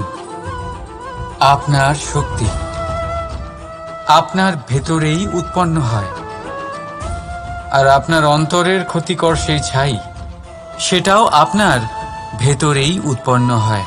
তাই নিজের ভিতরের উজ্জ্বলতা দিয়ে এই সংসারকে আলোকিত করতে চান, নাকি নিজের ভেতরের আধার বার করে এই সংসারে অন্ধকার আনতে চান? সিদ্ধান্ত আপনার। রাধা রাধা। জল জলই পৃথিবীতে বেঁচে থাকার জন্য আবশ্যক তো বটেই, কিন্তু এই জল আমাদের একটা অত্যন্ত গুরুত্বপূর্ণ শিক্ষা প্রদান করে। কখনো এই জলকে দেখেছেন? যে পরিস্থিতিতেই এই জল প্রবাহিত হোক না কেন, এর উপর যা কিছুই প্রভাব থাকুক না কেন, এর পথে যতই বাধা আসুক না কেন, তার মধ্যে থেকে ও নিজের পথ ঠিক বের করে নেয়, কিন্তু নিজের প্রবাহ থামতে দেয় না, ক্রমাগত অগ্রসর হতে থাকে। সেরকমই একটা শিক্ষা যেটা আমরা জল থেকে পেয়ে থাকি, তা হলো এটা: আমরা যখন জলের দিকে তাকাই তখন আমরা নিজের প্রতিবিম্ব দেখি, স্পষ্টভাবে দেখতে পাই। কিন্তু তখনই দেখতে পাই যখন এই জল শান্ত থাকে, স্থির থাকে। যদি এই জল অশান্ত হয়ে থাকে, স্থির না হয়, তাহলে আমরা এতে নিজের প্রতিবিম্ব দেখতে পাই না। এটাই আমাদের মনের সাথেও হয়ে থাকে। যখনই জীবনে কোনো সংকট আসে, যদি আমরা শান্ত মনে, স্থির মনে সিদ্ধান্ত নিই, তাহলে সেটা এমন একটা শীতল সিদ্ধান্ত হবে যেটা আমাদের ভবিষ্যৎকে একটা শ্রেষ্ঠ স্থানে নিয়ে যাবে। যদি এই মন অশান্ত হয়, বিচলিত হয়, পীড়িত হয়, দুঃখিত হয়ে থাকে, রুষ্ট হয়ে থাকে, তাহলে অনেক সময় আমরা এমন সিদ্ধান্ত নিই যেটা আমাদের জন্য অনুচিত প্রমাণিত হয়। যখন আপনি ক্রুদ্ধ ছিলেন বা দুঃখের বশে ছিলেন, তখন অনেক সময় হয়তো এমন সিদ্ধান্ত নিয়েছেন যেটার জন্য ভবিষ্যতে আপনি অনুশোচনা করেছেন। এবার দেখুন, এই আবেগগুলো থেকে আমরা পালাতে পারবো না, কিন্তু এই আবেগগুলো আপনার উপর কতটা প্রভাব ফেলবে সেটা আমরা অবশ্যই ঠিক করতে পারি। এই মনকে আমরা নিয়ন্ত্রণ করতে পারি। এটাই করুন, চিন্তা করুন, এই মনকে শান্ত রাখুন, স্থির হতে চেষ্টা করুন, আর তারপরে সিদ্ধান্ত নিন। আসুন আমার সাথে ভালোবেসে বলুন রাধা রাধা। এই হিরেটা দেখতে পাচ্ছেন আপনি? লক্ষ কোটি বছর ধরে পৃথিবীর গর্ভে থাকার পরে এটা এতটা শক্ত হয়ে ওঠে, কিন্তু যখন খনি থেকে একে বের করা হয় এটি কয়লার মতোই থাকে, সাদা, শক্ত, নিস্তেজ। কিন্তু যখন একে পালিশ করা হয় তখন এটা তেজ লাভ করে, আর ঠিক তখনই এর মূল্য বৃদ্ধি পায়। সংসারে মানুষের সাথেও ঠিক এমনটাই হয়ে থাকে। মানুষের বুদ্ধি, মেধা, অভিজ্ঞতা সেই বছরগুলোর জন্য বৃদ্ধি পায় না যে বছরগুলো আমরা জীবনে কাটিয়েছি, বরং সেই মুহূর্ত থেকে ফুটে ওঠে যখন আমরা কষ্টের সম্মুখীন হয়েছি, বিপদের সম্মুখীন হই, সংকট পেরিয়েছি, ছলনা আর ক্লেশ সহ্য করেছি। এই জন্য যদি আপনার জীবনে আপনি সংকটের সম্মুখীন হন, বিপদ আসে, কষ্ট আসে, তাতে একেবারেই ভয়ভীত হবেন না, তাকে আহ্বান জানান, কারণ এই পরিস্থিতিগুলোই আপনাকে অভিজ্ঞতা দেবে যা আপনাকে উন্নত করবে। রাধা রাধা। মানুষের মধ্যে এক বিশেষ গুণ পাওয়া যায় মূল্যায়ন করার। কোনটা দামি, কোনটা সস্তা, যেটা কিনতে গেলে অনেক মুদ্রা লাগে, অনেক পরিশ্রম লাগে, সেটা দামি। যেটা কিনতে গেলে কম মুদ্রা, কম পরিশ্রম লাগে, সেটা সস্তা। কিন্তু এটাই কি সম্পূর্ণ সত্য?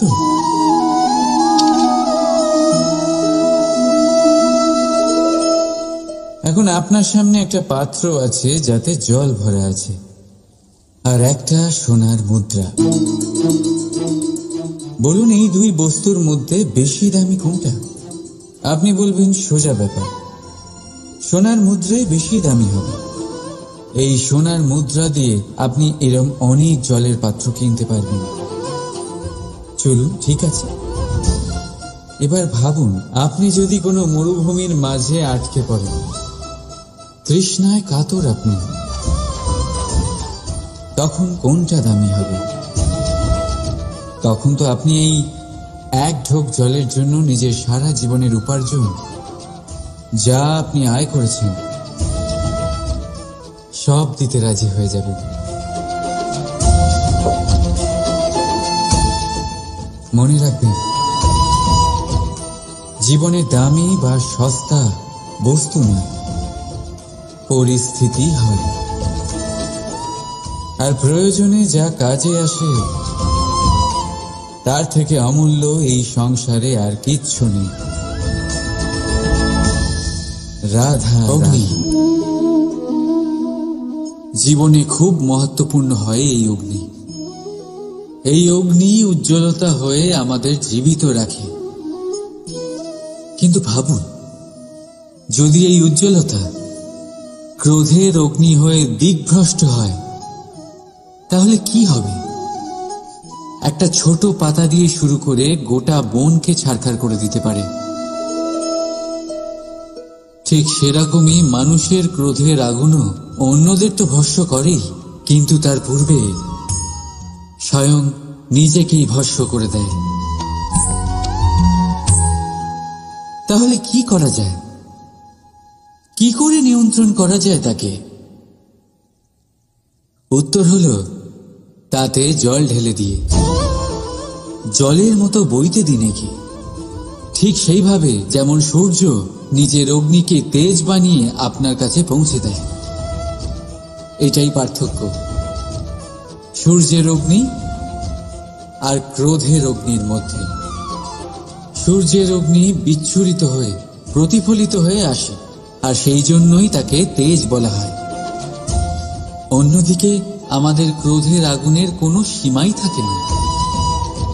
তাহলে নিজের অন্তরের শক্তিকে ক্রোধের আগুন বানিয়ে জ্বালাতে চান, নাকি উজ্জ্বলতা বানিয়ে বিস্তারিত করতে চান? সিদ্ধান্ত আপনার। রাধা রাধা। সংসারে সব থেকে কঠিন কাজ কি? কেউ বলবেন পর্বত আরোহণ করা, কেউ বলবেন সাঁতার কাটা, কেউ বলবেন আকাশে ওড়া, কিন্তু বাস্তবে সত্যি কি এগুলি কঠিন? আসলে যদি দেখা যায় তো এগুলি কিছুটা আলাদা। যে কাজ আমরা করতে অভ্যস্ত নই আমরা তাকে কঠিন ভেবে নিই। যেমন সাঁতার কাটা আলাদা, পাহাড়ে ওঠার কলা আলাদা, আকাশে ওড়ার কলা আলাদা। যেমন কিছু মানুষ গণিত আর বিজ্ঞানকে কঠিন ভেবে নেয়, কিন্তু বাস্তবে এটা সাহিত্যের থেকে কিছুটা ভিন্ন, কঠিন নয়। দেখুন, এই সংসারে কঠিন কিছুই নেই, শুধু একে অপরের থেকে কিছুটা ভিন্ন। যেমন কোনো মানুষ হন, সম্পর্ক হোক, কারোর চিন্তাধারা বা বিচার বুদ্ধি হোক, কখনো কখনো আমরা বুঝতে পারি না, কারণ আমাদের চিন্তাধারা ও বিচার বুদ্ধির থেকে সেগুলি আলাদা।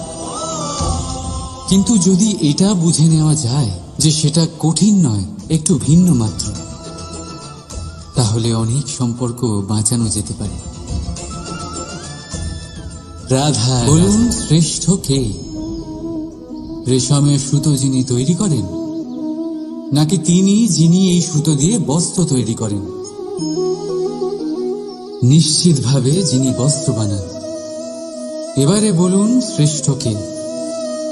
নদী তটে মাটি ছড়িয়ে রেখে দেয় যে বান, নাকি সেই মাটি একত্রিত করে তাই দিয়ে যিনি মূর্তি বানান সেই মূর্তিকার? নিশ্চিতভাবেই মূর্তিকার। এবারে বলুন, শ্রেষ্ঠ কে? দেবতা আর দানবের সেই দল যারা অমৃত পাওয়ার জন্য এই সংসারে হলাহল ছড়িয়ে দিয়েছে, নাকি মহাদেব যিনি এই হলাহল নিজে পান করে নিজের কণ্ঠে ধারণ করেন? নিশ্চিতভাবেই মহাদেব সর্বশ্রেষ্ঠ। ঠিক এইভাবেই সংসারে ছোট ছোট ব্যাপারকে যারা বড় করে দেখেন তারা শ্রেষ্ঠ হন না, কারণ ছোট ছোট খুঁটিনাটিকে দ্বন্দ্বে পরিণত করা অত্যন্ত সহজ। কিন্তু সর্বশ্রেষ্ঠ তিনি হন যিনি নিজের বিচার বুদ্ধি দিয়ে বড় বড় যুদ্ধের অবসান ঘটান। রাধা রাধা। নদীর জল মিষ্টি হয় আর সাগরের জল হয় নোনতা, আর কোনো নালার জল দুর্গন্ধে ভরা হয়। কেন? নদীর জল মিষ্টি হয় কারণ সে সকলকে জল দেয়, সাগর জল নেয় আর তাই জন্য নোনতা হয়। আর নালা সে বওয়া বন্ধ করে দেয় আর সেই কারণেই তা দুর্গন্ধময় হয়ে ওঠে, সে কাজের অযোগ্য হয়ে ওঠে। আমাদের জীবনেও অনেকটা এমনটাই হয়ে থাকে। যদি নদীর মতন জীবনে কিছু দিতে শেখেন তাহলে জীবনে মিষ্টত্ব বজায় থাকবে। যদি সাগরের মতন ভাগ দেওয়ার বদলে শুধু সঞ্চয় করতে থাকেন তাহলে মনে তিক্ততা ভরে থাকবে। আর যদি নালার মতন বওয়া বন্ধ করে দেন, কর্ম করা ছেড়ে দেন, তাহলে কাজের অযোগ্য হয়ে যাবে। আর সেই জন্য কোনো বিশ্রাম ছাড়াই কর্ম করতে থাকুন। আর যা কিছু আপনার কাছে আছে তাকে ভাগ করতে শিখুন। মন প্রসন্ন হয়ে বলবে, রাধা। আপনি কখনো কোনো পাখি দেখেছেন? তীব্র বায়ু, ভয়ানক বর্ষা, হিংস্র জীব একাধিকবার তাদের বাসা নষ্ট করে দেয়, কিন্তু তাও সে ঝড়ের সাথে ঝগড়া করে না। সে কখনো বর্ষাকে হিংসে করে না, আর না সে হিংস্র পশুদের ওপর প্রতিশোধ নেয়। সে শুধু স্থান পরিবর্তন করে, অন্য কোনো শক্ত ডালে আবার নিজের বাসা বানাতে উদ্যোগী হয়, আর তারপর সফল হয়ে নিজের পরিবার প্রতিষ্ঠা করে। আর তারপর কিছু মাসের মধ্যেই তার ছোট সন্তানদের আকাশে ডানা মেলে উড়তে দেখা যায়। অন্যদিকে একটি সাপ প্রহারের প্রতিশোধ নেওয়ার উদ্দেশ্যে মানুষের বসতিতে প্রবেশ করে, আর শেষে সে নিজেই মারা যায়। এই শিক্ষাই আমাদের মানুষদের জন্য প্রযোজ্য। প্রতিশোধের আগুনে মানুষ স্বয়ং ভস্ম হয়ে যায়, উত্থান থেকে পতনের দিকে নিয়ে যায়। তাই যদি জীবনে উন্নতি করতে হয় তবে পরিবর্তনের চিন্তা নিয়ে কর্ম করুন, নয়তো প্রতিশোধ আপনাকে রসাতলে তলিয়ে দেবে। রাধা রাধা।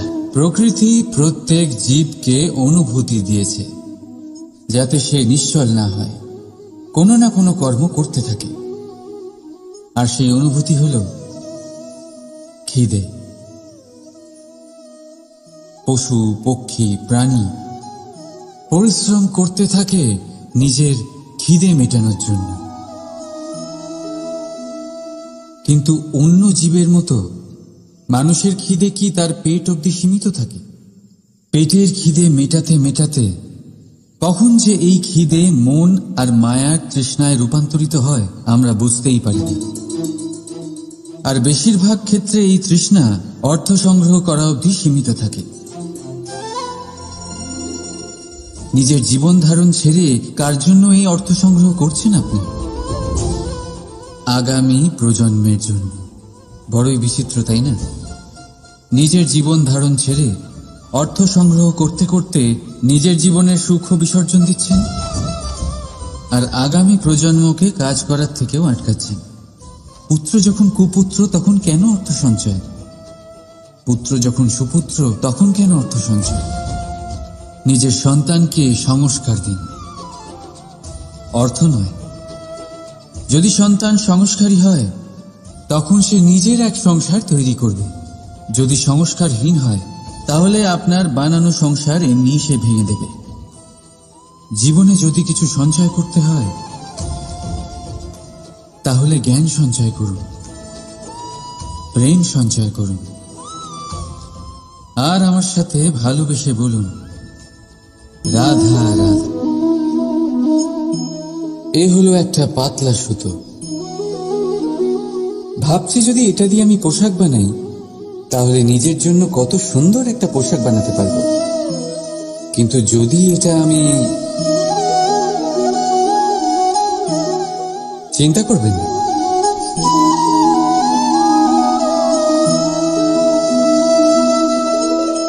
দেখুন এই সুতো জোড়া লেগে গেল।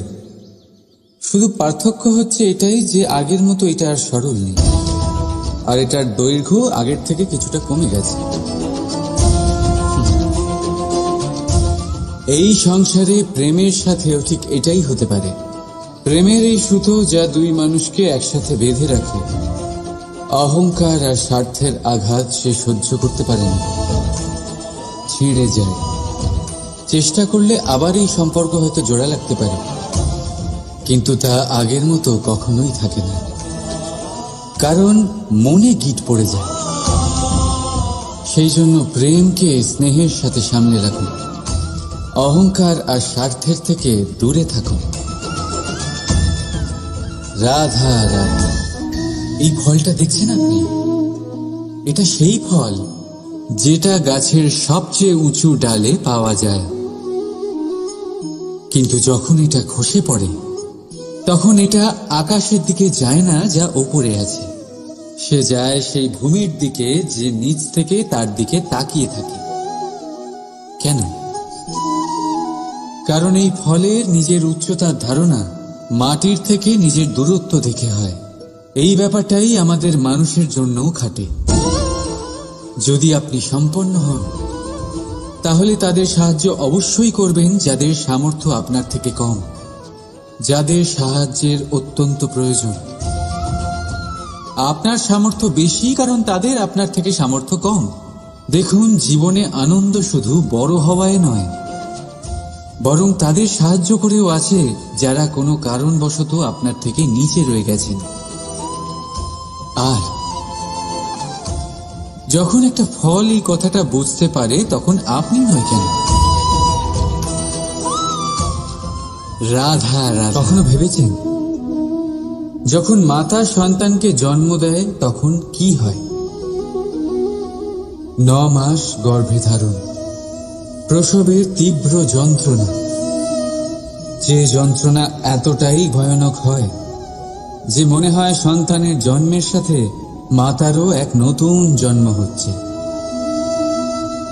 আর এই জন্মের সাথে শেষ হয় মাতার যন্ত্রণার। কিন্তু যদি আপনি আপনার দৃষ্টিভঙ্গি পাল্টে দেখেন, তাহলে আপনি বুঝতে পারবেন যে এই যন্ত্রণার অন্ত এক অপার আনন্দের প্রারম্ভ সন্তানের, আর সন্তান মাতা পিতার জন্য সুখের প্রারম্ভ। জীবনের সাথে এটাই হয়। আমরা কখনো কখনো কোনো সম্পর্ক বা পরিস্থিতির যন্ত্রণার অন্তের জন্য এত বিচলিত হয়ে যাই যে সেই আনন্দের প্রারম্ভ আমরা দেখতেই পাই না। মনে রাখবেন, যন্ত্রণা আনন্দের প্রারম্ভের লক্ষণ মাত্র। রাধা, এই সংসার অনেকটাই বড়, আর আমরা তার কাছে অত্যন্ত নগণ্য। এই সংসারে এমন অনেক মানুষ পাওয়া যায় যারা বোঝান যে এই সংসারটা কতটা বড়, কতটা অদ্ভুত, কতটা সুন্দর। আর এই সংসার রচনা করে পরমেশ্বর কত মহান এক কাজ করেছেন। কিন্তু আপনি এই জীবনে মাত্র কয়েকজন মানুষকেই পাবেন যারা আপনাকে এটা বলবেন যে এই সংসারে আপনি কতটা গুরুত্বপূর্ণ, আপনি কতটা অদ্ভুত। যদি আপনি তাদের সাথে থাকেন, তাহলে তারা নতুন কিছু সৃষ্টি করতে পারেন, এই সংসারকে আরো কতটা পবিত্র করতে পারেন। তাই এই সংসারকে গুরুত্ব না দিয়ে সেই মুষ্টিমেয় কিছু মানুষকে গুরুত্ব দিন, কারণ তারাই হলো আপনার আপনজন, আর তারাই আপনাকে সঠিক পথে চালিত করবে। মানুষকে তো বর্ষার স্রোতও বয়ে নিয়ে যেতে পারে, তাকে সাগরও ডুবিয়ে দিতে পারে, কিন্তু গঙ্গা জল সবচেয়ে বেশি শুদ্ধ, কারণ তার কয়েক ফোঁটা মানুষকে মুক্ত করে দেয়। এটা হলো সূচ, আর এটা হলো তলোয়ার। এবারে আপনারা বলুন, আপনাদের দৃষ্টিকোণ থেকে এই দুই বস্তুর মধ্যে কোনটা বেশি শক্তিশালী আর গুরুত্বপূর্ণ হতে পারে? আপনি বলবেন তলোয়ারই সবচেয়ে শক্তিশালী বা গুরুত্বপূর্ণ। আচ্ছা, মানলাম যে তলোয়ার বেশি ভারী হয়। তলোয়ার আপনাকে যুদ্ধে বিজয়ী করে, যুদ্ধে শত্রুর বিনাশ করে, কিন্তু তলোয়ার দিয়ে আপনি কখনো আপনার বস্ত্র সেলাই করতে পারবেন না। যদি আপনার পায়ে কাঁটা ফুটে যায়, তা আপনি তলোয়ার দিয়ে বের করতে পারবেন না। আপনাকে সূচের ব্যবহার করতেই হবে। এবারে বলুন,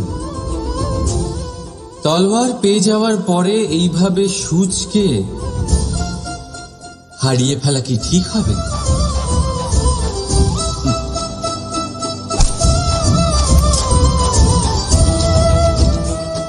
ঠিক সেইভাবেই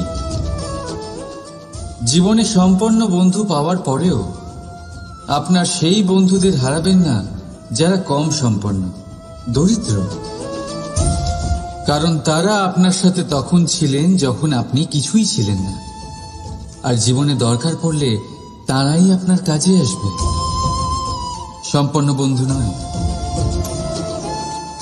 তাই যাকে ভালোবেসেছেন তার সাথে বন্ধুত্ব পালন করুন, চিত্ত আনন্দে জেগে উঠবে। রাধা রাধা। মানুষের জীবন কি? আপনি বলতে পারেন জন্ম আর মৃত্যুর মধ্যেকার সময়। আর মৃত্যু কখন হয়? যখন মানুষ শ্বাস নেওয়া বন্ধ করে দেয়, হাত পা নাড়ানো বন্ধ করে দেয়, ভাবা ছেড়ে দেয়। এমনটা নয়, মানুষের অন্তর, তার মৃত্যু তখনই হয় যখন তার অন্তরের করুণা শেষ হয়ে যায়। করুণা সেই ভাব যা মানুষকে মানুষ করে তোলে, যা এক মানুষকে আরেক মানুষের কষ্টে তার প্রয়োজনীয়তা অনুভব করে, আর সেটাই তাকে শক্তি দেয় অন্য কাউকে সহায়তা করার জন্য, তাকে পাত্র করে এই সৃষ্টির নিয়ন্তা হবার জন্য। দেখুন, এই সংসারে মৃত্যু কেবলমাত্র একবারই হয়, তাই তার আগে কেন মরব? এই করুণাকে কেন মারব? নিজের মনুষ্যত্ব বজায় রাখুন। মৃত্যুর পরেও আপনি জীবিত থাকবেন। রাধা। সময় বড়ই বিচিত্র অনুভব দেয়। যখন অপেক্ষা করছেন তখন অনেক লম্বা হয়ে যায়।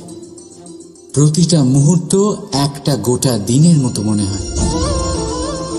ঠিক সেইভাবেই যদি কোথাও যেতে দেরি হয় তখন সময় দৌড়তে থাকে। প্রসন্নতায় বয়ে যায় আর নিরাশায় থমকে যায়। আপনদের সাথে থাকলে সময়ের খেয়ালই থাকে না, শত্রুদের সাথে থাকলে সেই সময়ই খারাপ হয়ে যায়। কিন্তু এটাই কি সত্যি বাস্তব? না, সময় তো সময়ই হয়, নিজের গতিতেই চলে সে। শুধু সেই গতির আভাস আমাদের মানসিক অবস্থা অনুযায়ী বদলে যেতে থাকে। তাই এই সমস্যা সময়ের নয়, আমাদের মানসিকতা। তাই নিজেকে খুশি রাখুন, অন্যদেরও খুশি রাখুন। আগের সমস্ত ঘটনা ভুলে যান আর একটা উজ্জ্বল ভবিষ্যতের দিকে অগ্রসর হন। সময় সব সময় ভালোই লাগবে। প্রেম করুন সবার সাথে, সময় সব সময় সুখেই কাটবে। রাধা রাধা।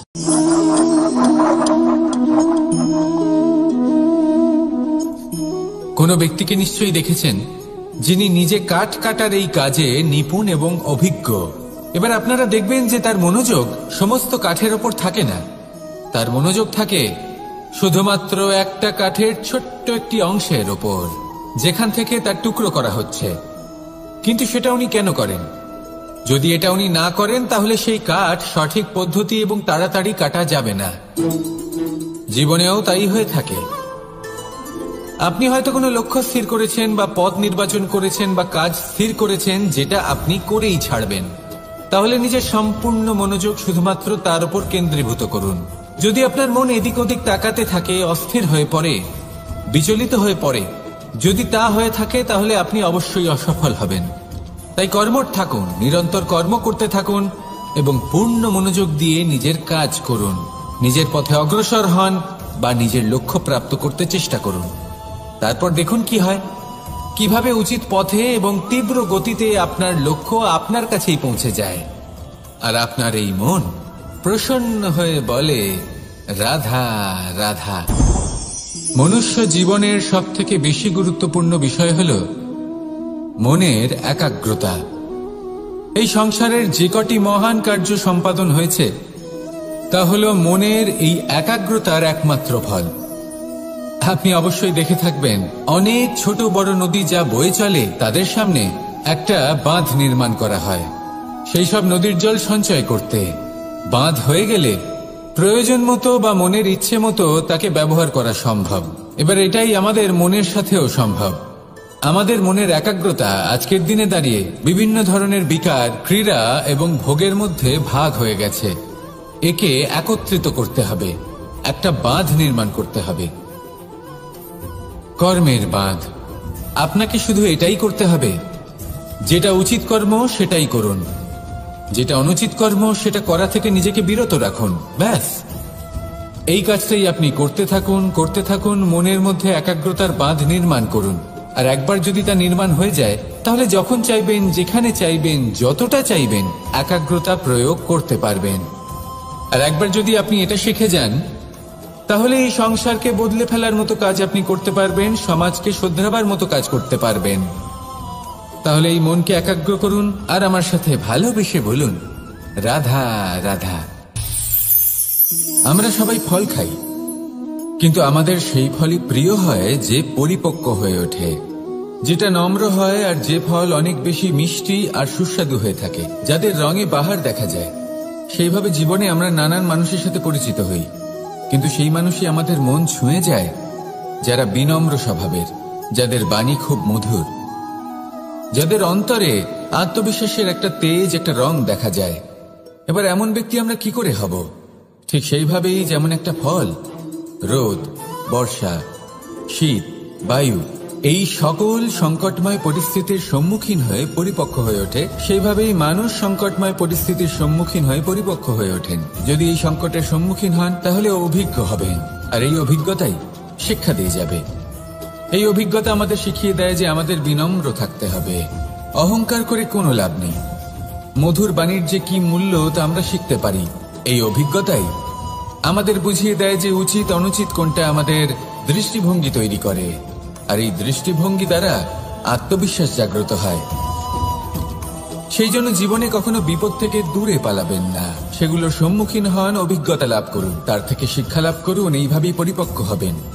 আসুন আমার সাথে ভালোবেসে বলুন রাধা রাধা। আমার কাছে যশোদা মা যেমন, আমার কাছে দেবকী মা যেমন, আমার কাছে ঠিক তেমনই হলেন গোমাতা। এবার ভেবে দেখার বিষয় হলো এটা যে এই সংসারে অসংখ্য প্রাণী আছে। একজন গাইকে একজন মায়ের মর্যাদা কেন দেওয়া হয়? তাহলে এর অনেকগুলো কারণ আছে। এই গাই অর্থাৎ গোমাতা, এনারা হলেন অত্যন্ত শান্ত, শান্তি প্রিয়, কখনো কারোর কোনো ক্ষতি করতেই পারেন না। গোমাতা যে দুধ নিজের বাছুরকে পান করান সেই দুধই আমাদেরও দেন। সেই দুধ পান করে আমরা শক্তি লাভ করি। এই দুধ থেকে আমরা মাখন, ঘি, পায়েস এইসব সুস্বাদু খাবার লাভ করি। গোমাতার গোবর আমাদের জ্বালানি হিসেবে সাহায্য করে, যার ফলে খুব কম সংখ্যক কাঠ ব্যবহার করা যায় এবং বেশিরভাগ জঙ্গল সুরক্ষিত থাকে। গোমাতার গোমূত্র সেটাও আমাদের কাছে লাভজনক। এর দ্বারা আমরা অনেক রোগ থেকে মুক্তি লাভ করতে পারি। গোমাতা যখন একটি বাছুরকে জন্ম দেন তখন সেই বড় হয়ে আমাদের ক্ষেত কর্ষণ করে। সেই জন্য গাইকেও জীবনে মায়ের মর্যাদা দেবেন। যতটা সম্ভব তাকে সেবা করুন এবং ভালোবেসে তাকে পালন করুন। এই মন নিজে থেকেই প্রসন্ন হয়ে বলবে রাধা রাধা। রাত্রিবেলায় যখন আলোকিত জোনাকিদের দেখেন তখন মন প্রসন্ন হয়ে ওঠে। এদের দেখতে খুবই সুন্দর লাগে। আর এমন ঠিক কেন হয়?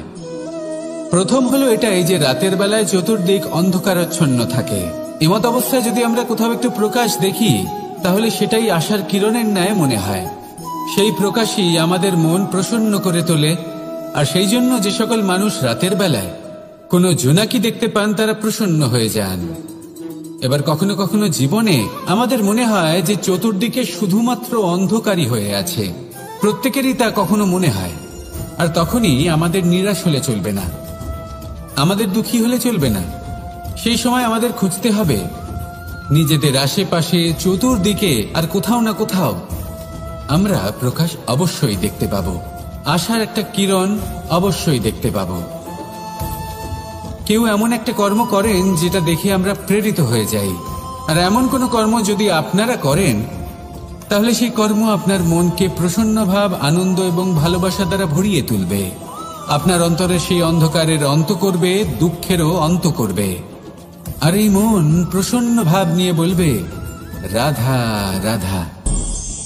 অন্ধকারাচ্ছন্ন রাত্রি যদি এসে থাকে তাহলে আলোকিত প্রকাশ নিয়ে সূর্যও অবশ্যই আসে।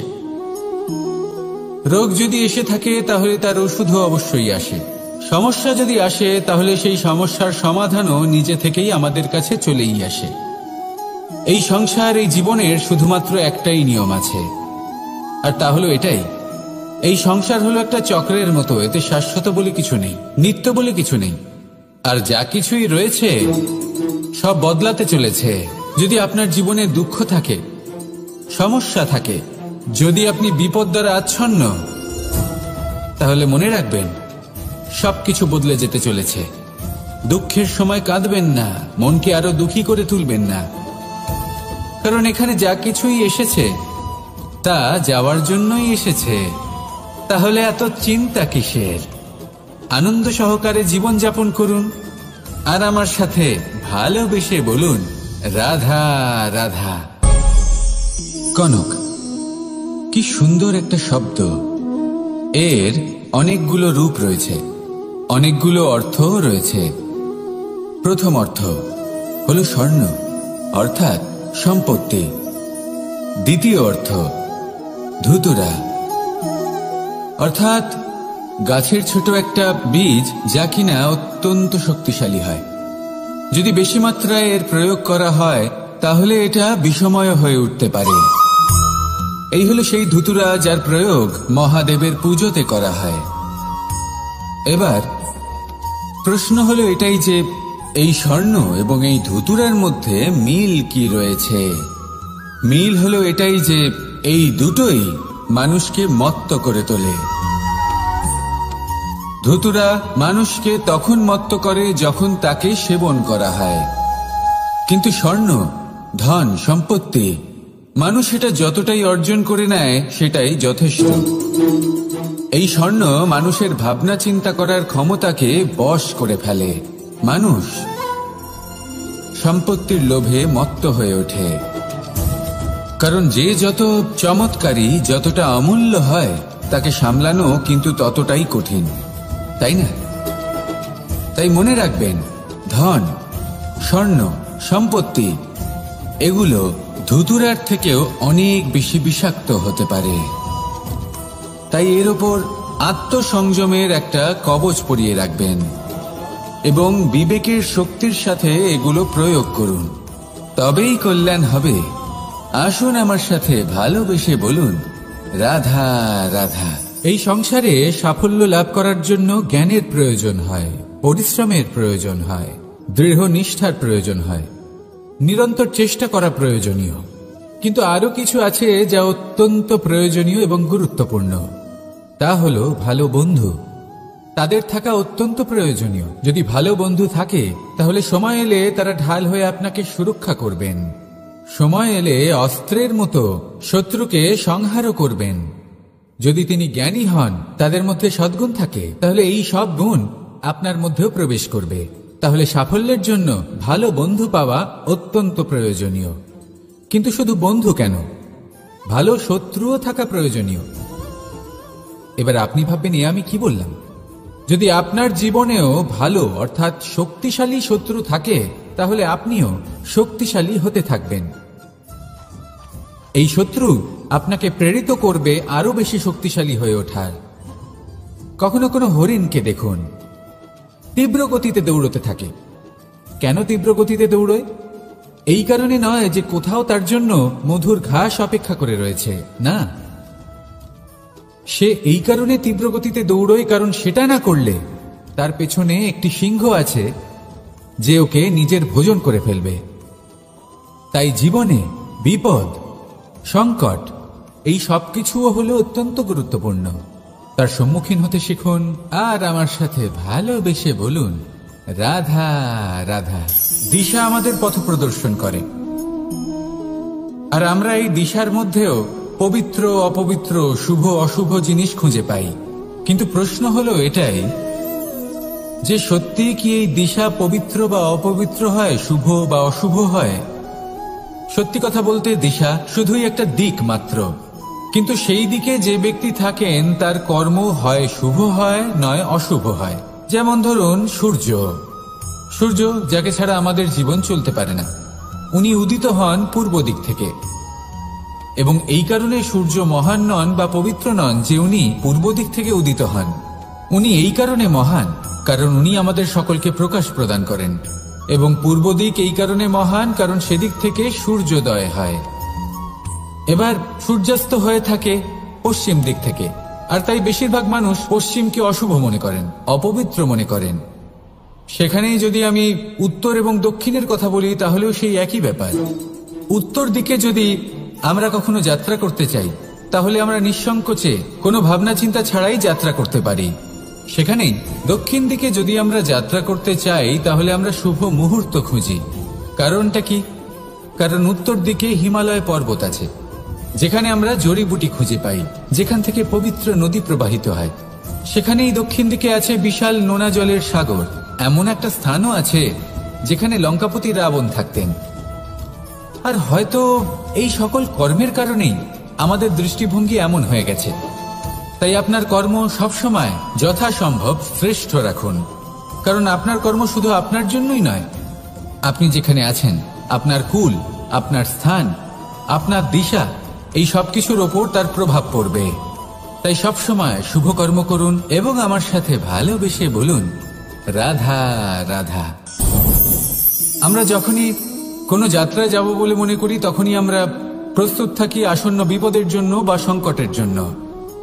যেমন যদি আমাদের মনে হয় যে আজকের পরিবেশ খুব ঠান্ডা হবে, তাহলে আমরা গরম বস্ত্র ধারণ করি বা সেটাকে সাথে নিয়ে যাই। যদি মনে হয় যে বৃষ্টি হতে পারে বা বৃষ্টি হয়ে চলেছে, আমরা দেখছি, তাহলে আমরা একটা ছাতা সাথে নিয়ে নিই। আমরা প্রস্তুত থাকতে চাই এবং এটাই উচিত, এবং সেই কারণেই আমরা যাত্রায় সাফল্য লাভ করি। কিন্তু যদি আমরা কথা বলি জীবনযাত্রা নিয়ে, যা কিনা সব থেকে বেশি গুরুত্বপূর্ণ, তাহলে তার জন্য আমরা পূর্ণরূপে প্রস্তুত থাকি না। আশেপাশের মানুষ, এই সমাজ, আমাদের সাথী, আমাদের মিত্ররা যে কোনো মুহূর্তে বদলে যেতে পারেন। সেই জন্য আমরা নিজেদেরকে কখনো সাবধান করি না, কখনোই নিজেদের প্রস্তুত করি না। আমাদের এটা কখনোই মনে হয় না যে এরকম হতে পারে, আর সেই কারণেই শেষে গিয়ে আমরা অত্যন্ত দুঃখ পাই। একটা অমূল্য শিক্ষা আছে যেটা আমাদের লাভ করা উচিত। সতর্ক থাকা উচিত। এই জীবনযাত্রার জন্য শুধুমাত্র এই পরিবেশের বিষয়ে তথ্য সংগ্রহ করা বা তাকে অনুমান করা, এটুকু হলেই চলবে না। আমাদের আশেপাশের মানুষজনকে দেখতে হবে, তাদের স্বভাব পরিস্থিতির ওপর নজর রাখতে হবে। যখন তারা রং পাল্টাচ্ছেন, নজর রাখতে হবে, তা অত্যন্ত আবশ্যক। পরিবর্তন আপনার জীবনে অবশ্যম্ভাবী। সঠিকভাবে তার সম্মুখীন হন। আসুন আমার সাথে ভালোবেসে বলুন, রাধা রাধা। জীবনে গতি অত্যন্ত গুরুত্বপূর্ণ, মতিও হলো গুরুত্বপূর্ণ, এবং তার থেকেও বেশি গুরুত্বপূর্ণ হলো সঙ্গতি। একটা জলের ফোঁটা, তার মধ্যে গতি থাকে।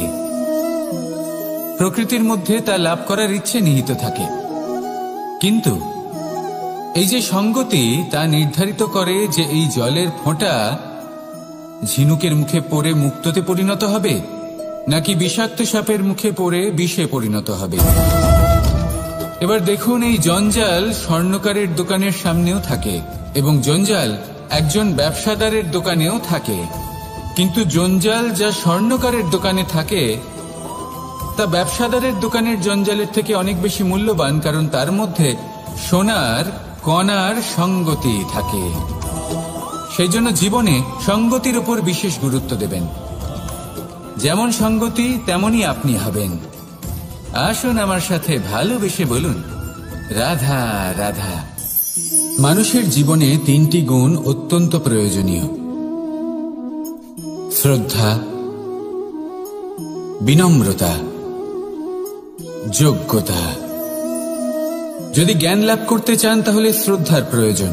যদি মান লাভ করতে চান, তাহলে স্বভাবে বিনম্র হওয়া প্রয়োজন। আর যদি মনোবাঞ্ছিত স্থান লাভ করতে চান, তাহলে যোগ্যতার প্রয়োজন। বিষয়টা সহজ। শ্রদ্ধা আপনাকে জ্ঞান দেবে, নম্রতা আপনাকে মান, আর যোগ্যতা উচিত স্থান দেবে। কিন্তু যদি আপনি এই তিনটি গুণ সম্মিলিত করেন, তাহলে এমন কিছু লাভ করবেন যা এই সব কিছুর থেকে অনেক ঊর্ধ্বে। সম্মান। আর এ হলো সেই সম্মান যা প্রত্যেক মানুষের নিজের জীবনে লাভ করতে চেষ্টা করা উচিত, কারণ এই হলো সেই সম্মান যার কারণে আপনি চলে যাওয়ার পরেও এই সংসার আপনাকে ভালোবাসবে আর মনে রাখবে। আসুন আমার সাথে ভালোবেসে বলুন, রাধা রাধা। ধন সঞ্চয় করা সম্ভব, আর সেই জন্য ধন সব থেকে বেশি মূল্যবান সম্পত্তি নয়। এবার আপনি বলবেন, আমি কি বলছি? এই ধন খুব মূল্যবান, আমরা সকলে অর্জন করতে ব্যস্ত। সেটা এই কারণে, কারণ আপনারা জানেন না এই সংসারের সব থেকে বেশি মূল্যবান সম্পত্তি কি। এ হলো সেই সম্পত্তি যা কখনো সঞ্চয় করা সম্ভব নয়। আপনার কাছে যতই ধন থাকুক, তা দিয়ে আপনি স্বাস্থ্য লাভ করতে পারেন, বাড়ি কিনতে পারেন, আদি ইত্যাদি। কিন্তু আপনি যতই ধনী হন না কেন, ফেলে আসা দিনের একটা মুহূর্ত আপনি লাভ করতে পারবেন না। এই একটা মুহূর্ত, এই সময়, এটাই হলো সংসারের সব থেকে মূল্যবান সম্পত্তি। একবার চলে গেলে তা কখনোই ফিরে আসে না। আর এই মুহূর্ত যতই চলে যাক না কেন, আমরা স্মৃতির মাধ্যমে সেগুলি যাপন করতে পারি। তার আনন্দ উপভোগ করতে পারি, আর যার সাথে আমরা সময় অতিবাহিত করেছি তার স্মৃতিতে আমরা চিরকাল জীবিত থাকতে পারি। সেই জন্য সময় সবথেকে মূল্যবান সম্পত্তি, তাকে এইভাবে নষ্ট করবেন না। প্রত্যেকটা মুহূর্ত উপভোগ করুন, আনন্দ করুন, আর ভালোবেসে বলুন রাধা রাধা। কখনো কোনো নদীকে দেখেছেন? একই আকার, একই স্থান, শুধু প্রবাহিত হতে থাকে। এর মধ্যে কখনো কোনো অপদ্রব্য ফেলে দেখুন, দেখবেন সেটা বেশিক্ষণ সেখানে থাকে না। সেটা নদীর সাথে বইতে থাকে, আর বয়ে যেতে যেতে সাগরে সমাহিত হয়ে যায়, আর শেষ পর্যন্ত সাগর সেটাকে তটে ফেলে দেয়। কিছুটা এমন হওয়া উচিত আমাদের বিচারধারাও। এক স্থানে তা স্থগিত হওয়া উচিত নয়, এটা সবসময় প্রবাহমান হওয়া উচিত। তবেই আমাদের চেতনা, আমাদের মূল্যবোধ এবং আমাদের স্মৃতি, এই তিনটি শ্রেষ্ঠ থাকবে। আর এটাই হলো পুকুর এবং নদীর মধ্যে পার্থক্য। নদীতে জল সবসময় বয়ে চলে, সেই জন্য পবিত্র থাকে, শুদ্ধ থাকে এবং পরিষ্কার থাকে। আর সেখানে এই পুকুরের তলদেশে সব জমা হতে থাকে, আর সেই জন্য তা অপবিত্র হয়ে যায়। তাই সবসময় এই বিচারধারা প্রবাহমান রাখুন। যদি মনে কোনো ভাবনা চলে আসে, সেখানেই থেকে যায় এবং বিদ্যে থাকে, তাহলে তা বের করে দিন, তাকেও বয়ে যেতে দিন, এবং তার যা উত্তর হবে তা সময়ের সাথে আপনার সামনেই চলে আসবে। শুধুই নদীর মতো প্রবাহমান হন, আর আমার সাথে ভালোবেসে বলুন রাধা রাধা। যতক্ষণ আমরা এই সংসারে জীবিত, ততক্ষণ আমাদের সাথে সবকিছু থাকে। আমাদের ধন, সুখ স্বাচ্ছন্দ্য, আমাদের মিত্রগণ, আমাদের পরিবার, এই সমাজ, এই সবকিছু আমাদের সাথে থাকে। যেদিন আমরা এই সংসারকে ত্যাগ করব, এদের মধ্যে কেউ আমাদের সাথে যাবে না। না ধন, না স্বাচ্ছন্দ্য, না সম্পত্তি। এই সকল মানুষ, এই সমাজ, এরা শুধুমাত্রই শ্মশান পর্যন্ত আমাদের সাথে থাকতে পারবেন। তারপরে যদি আমাদের সাথে কিছু যেতে পারে, তাহলে তা শুধুই আমাদের ধর্ম। আর এই সংসারে আমরা নিজেদের যে সুনাম রেখে যাই, সেটা সম্ভব শুধুমাত্র কর্মের দ্বারা। সেই জন্য সংসারে যতদিন পর্যন্ত জীবিত আছেন, যদি কিছু অর্জন করতে চান, তাহলে ধর্ম অর্জন করুন, ধর্মের বিষয়ে স্পষ্টতা অর্জন করুন এবং কর্ম অর্জন করুন। এটাই হবে আপনার অতীত এবং এটাই হবে আপনার ভবিষ্যৎ, এবং এটাই সকলকে প্রেরণা প্রদান করবে। আসুন আমার সাথে ভালোবেসে বলুন রাধা রাধা। মাঝে মাঝে কিছু মুহূর্তের জন্য চোখ বন্ধ করে ধ্যানের বেদিতে বসে ধ্যান করতে চেষ্টা করুন, আর বোঝার চেষ্টা করুন যে আমরা সর্বপ্রথম কি দেখতে পাচ্ছি, কি অনুভব করছি। আপনি দেখতে পাবেন সবার আগে আপনার চোখের সামনে আপনার দুষ্কর্মগুলিকে, আপনার লুকিয়ে থাকা ক্রোধ, অন্তরের যন্ত্রণা, ভয়, নিরাশা, এই সবকিছুই সবার আগে দেখতে পাবেন আপনি। আর এই সবকিছুই আমাদের দুঃখের কারণ হয়ে ওঠে। এই সবকিছুর সারমর্ম কি? সারমর্ম শুধু একটাই, সেটা হলো এই যে আমাদের এই মন তা কিন্তু দুষ্কর্ম পছন্দই করে না। আমাদের এই মন একটা সুখময় জীবন যাপন করতে চায়, সৎকর্ম করতে চায়। তাই এটাই করুন, শুভ চিন্তা করুন, শুভ কর্ম করুন, ইতিবাচক মনোভাব নিয়ে জীবনে অগ্রসর হন। তারপর চোখ বন্ধ করে অন্তরে দেখতে থাকুন। দুঃখের আভাস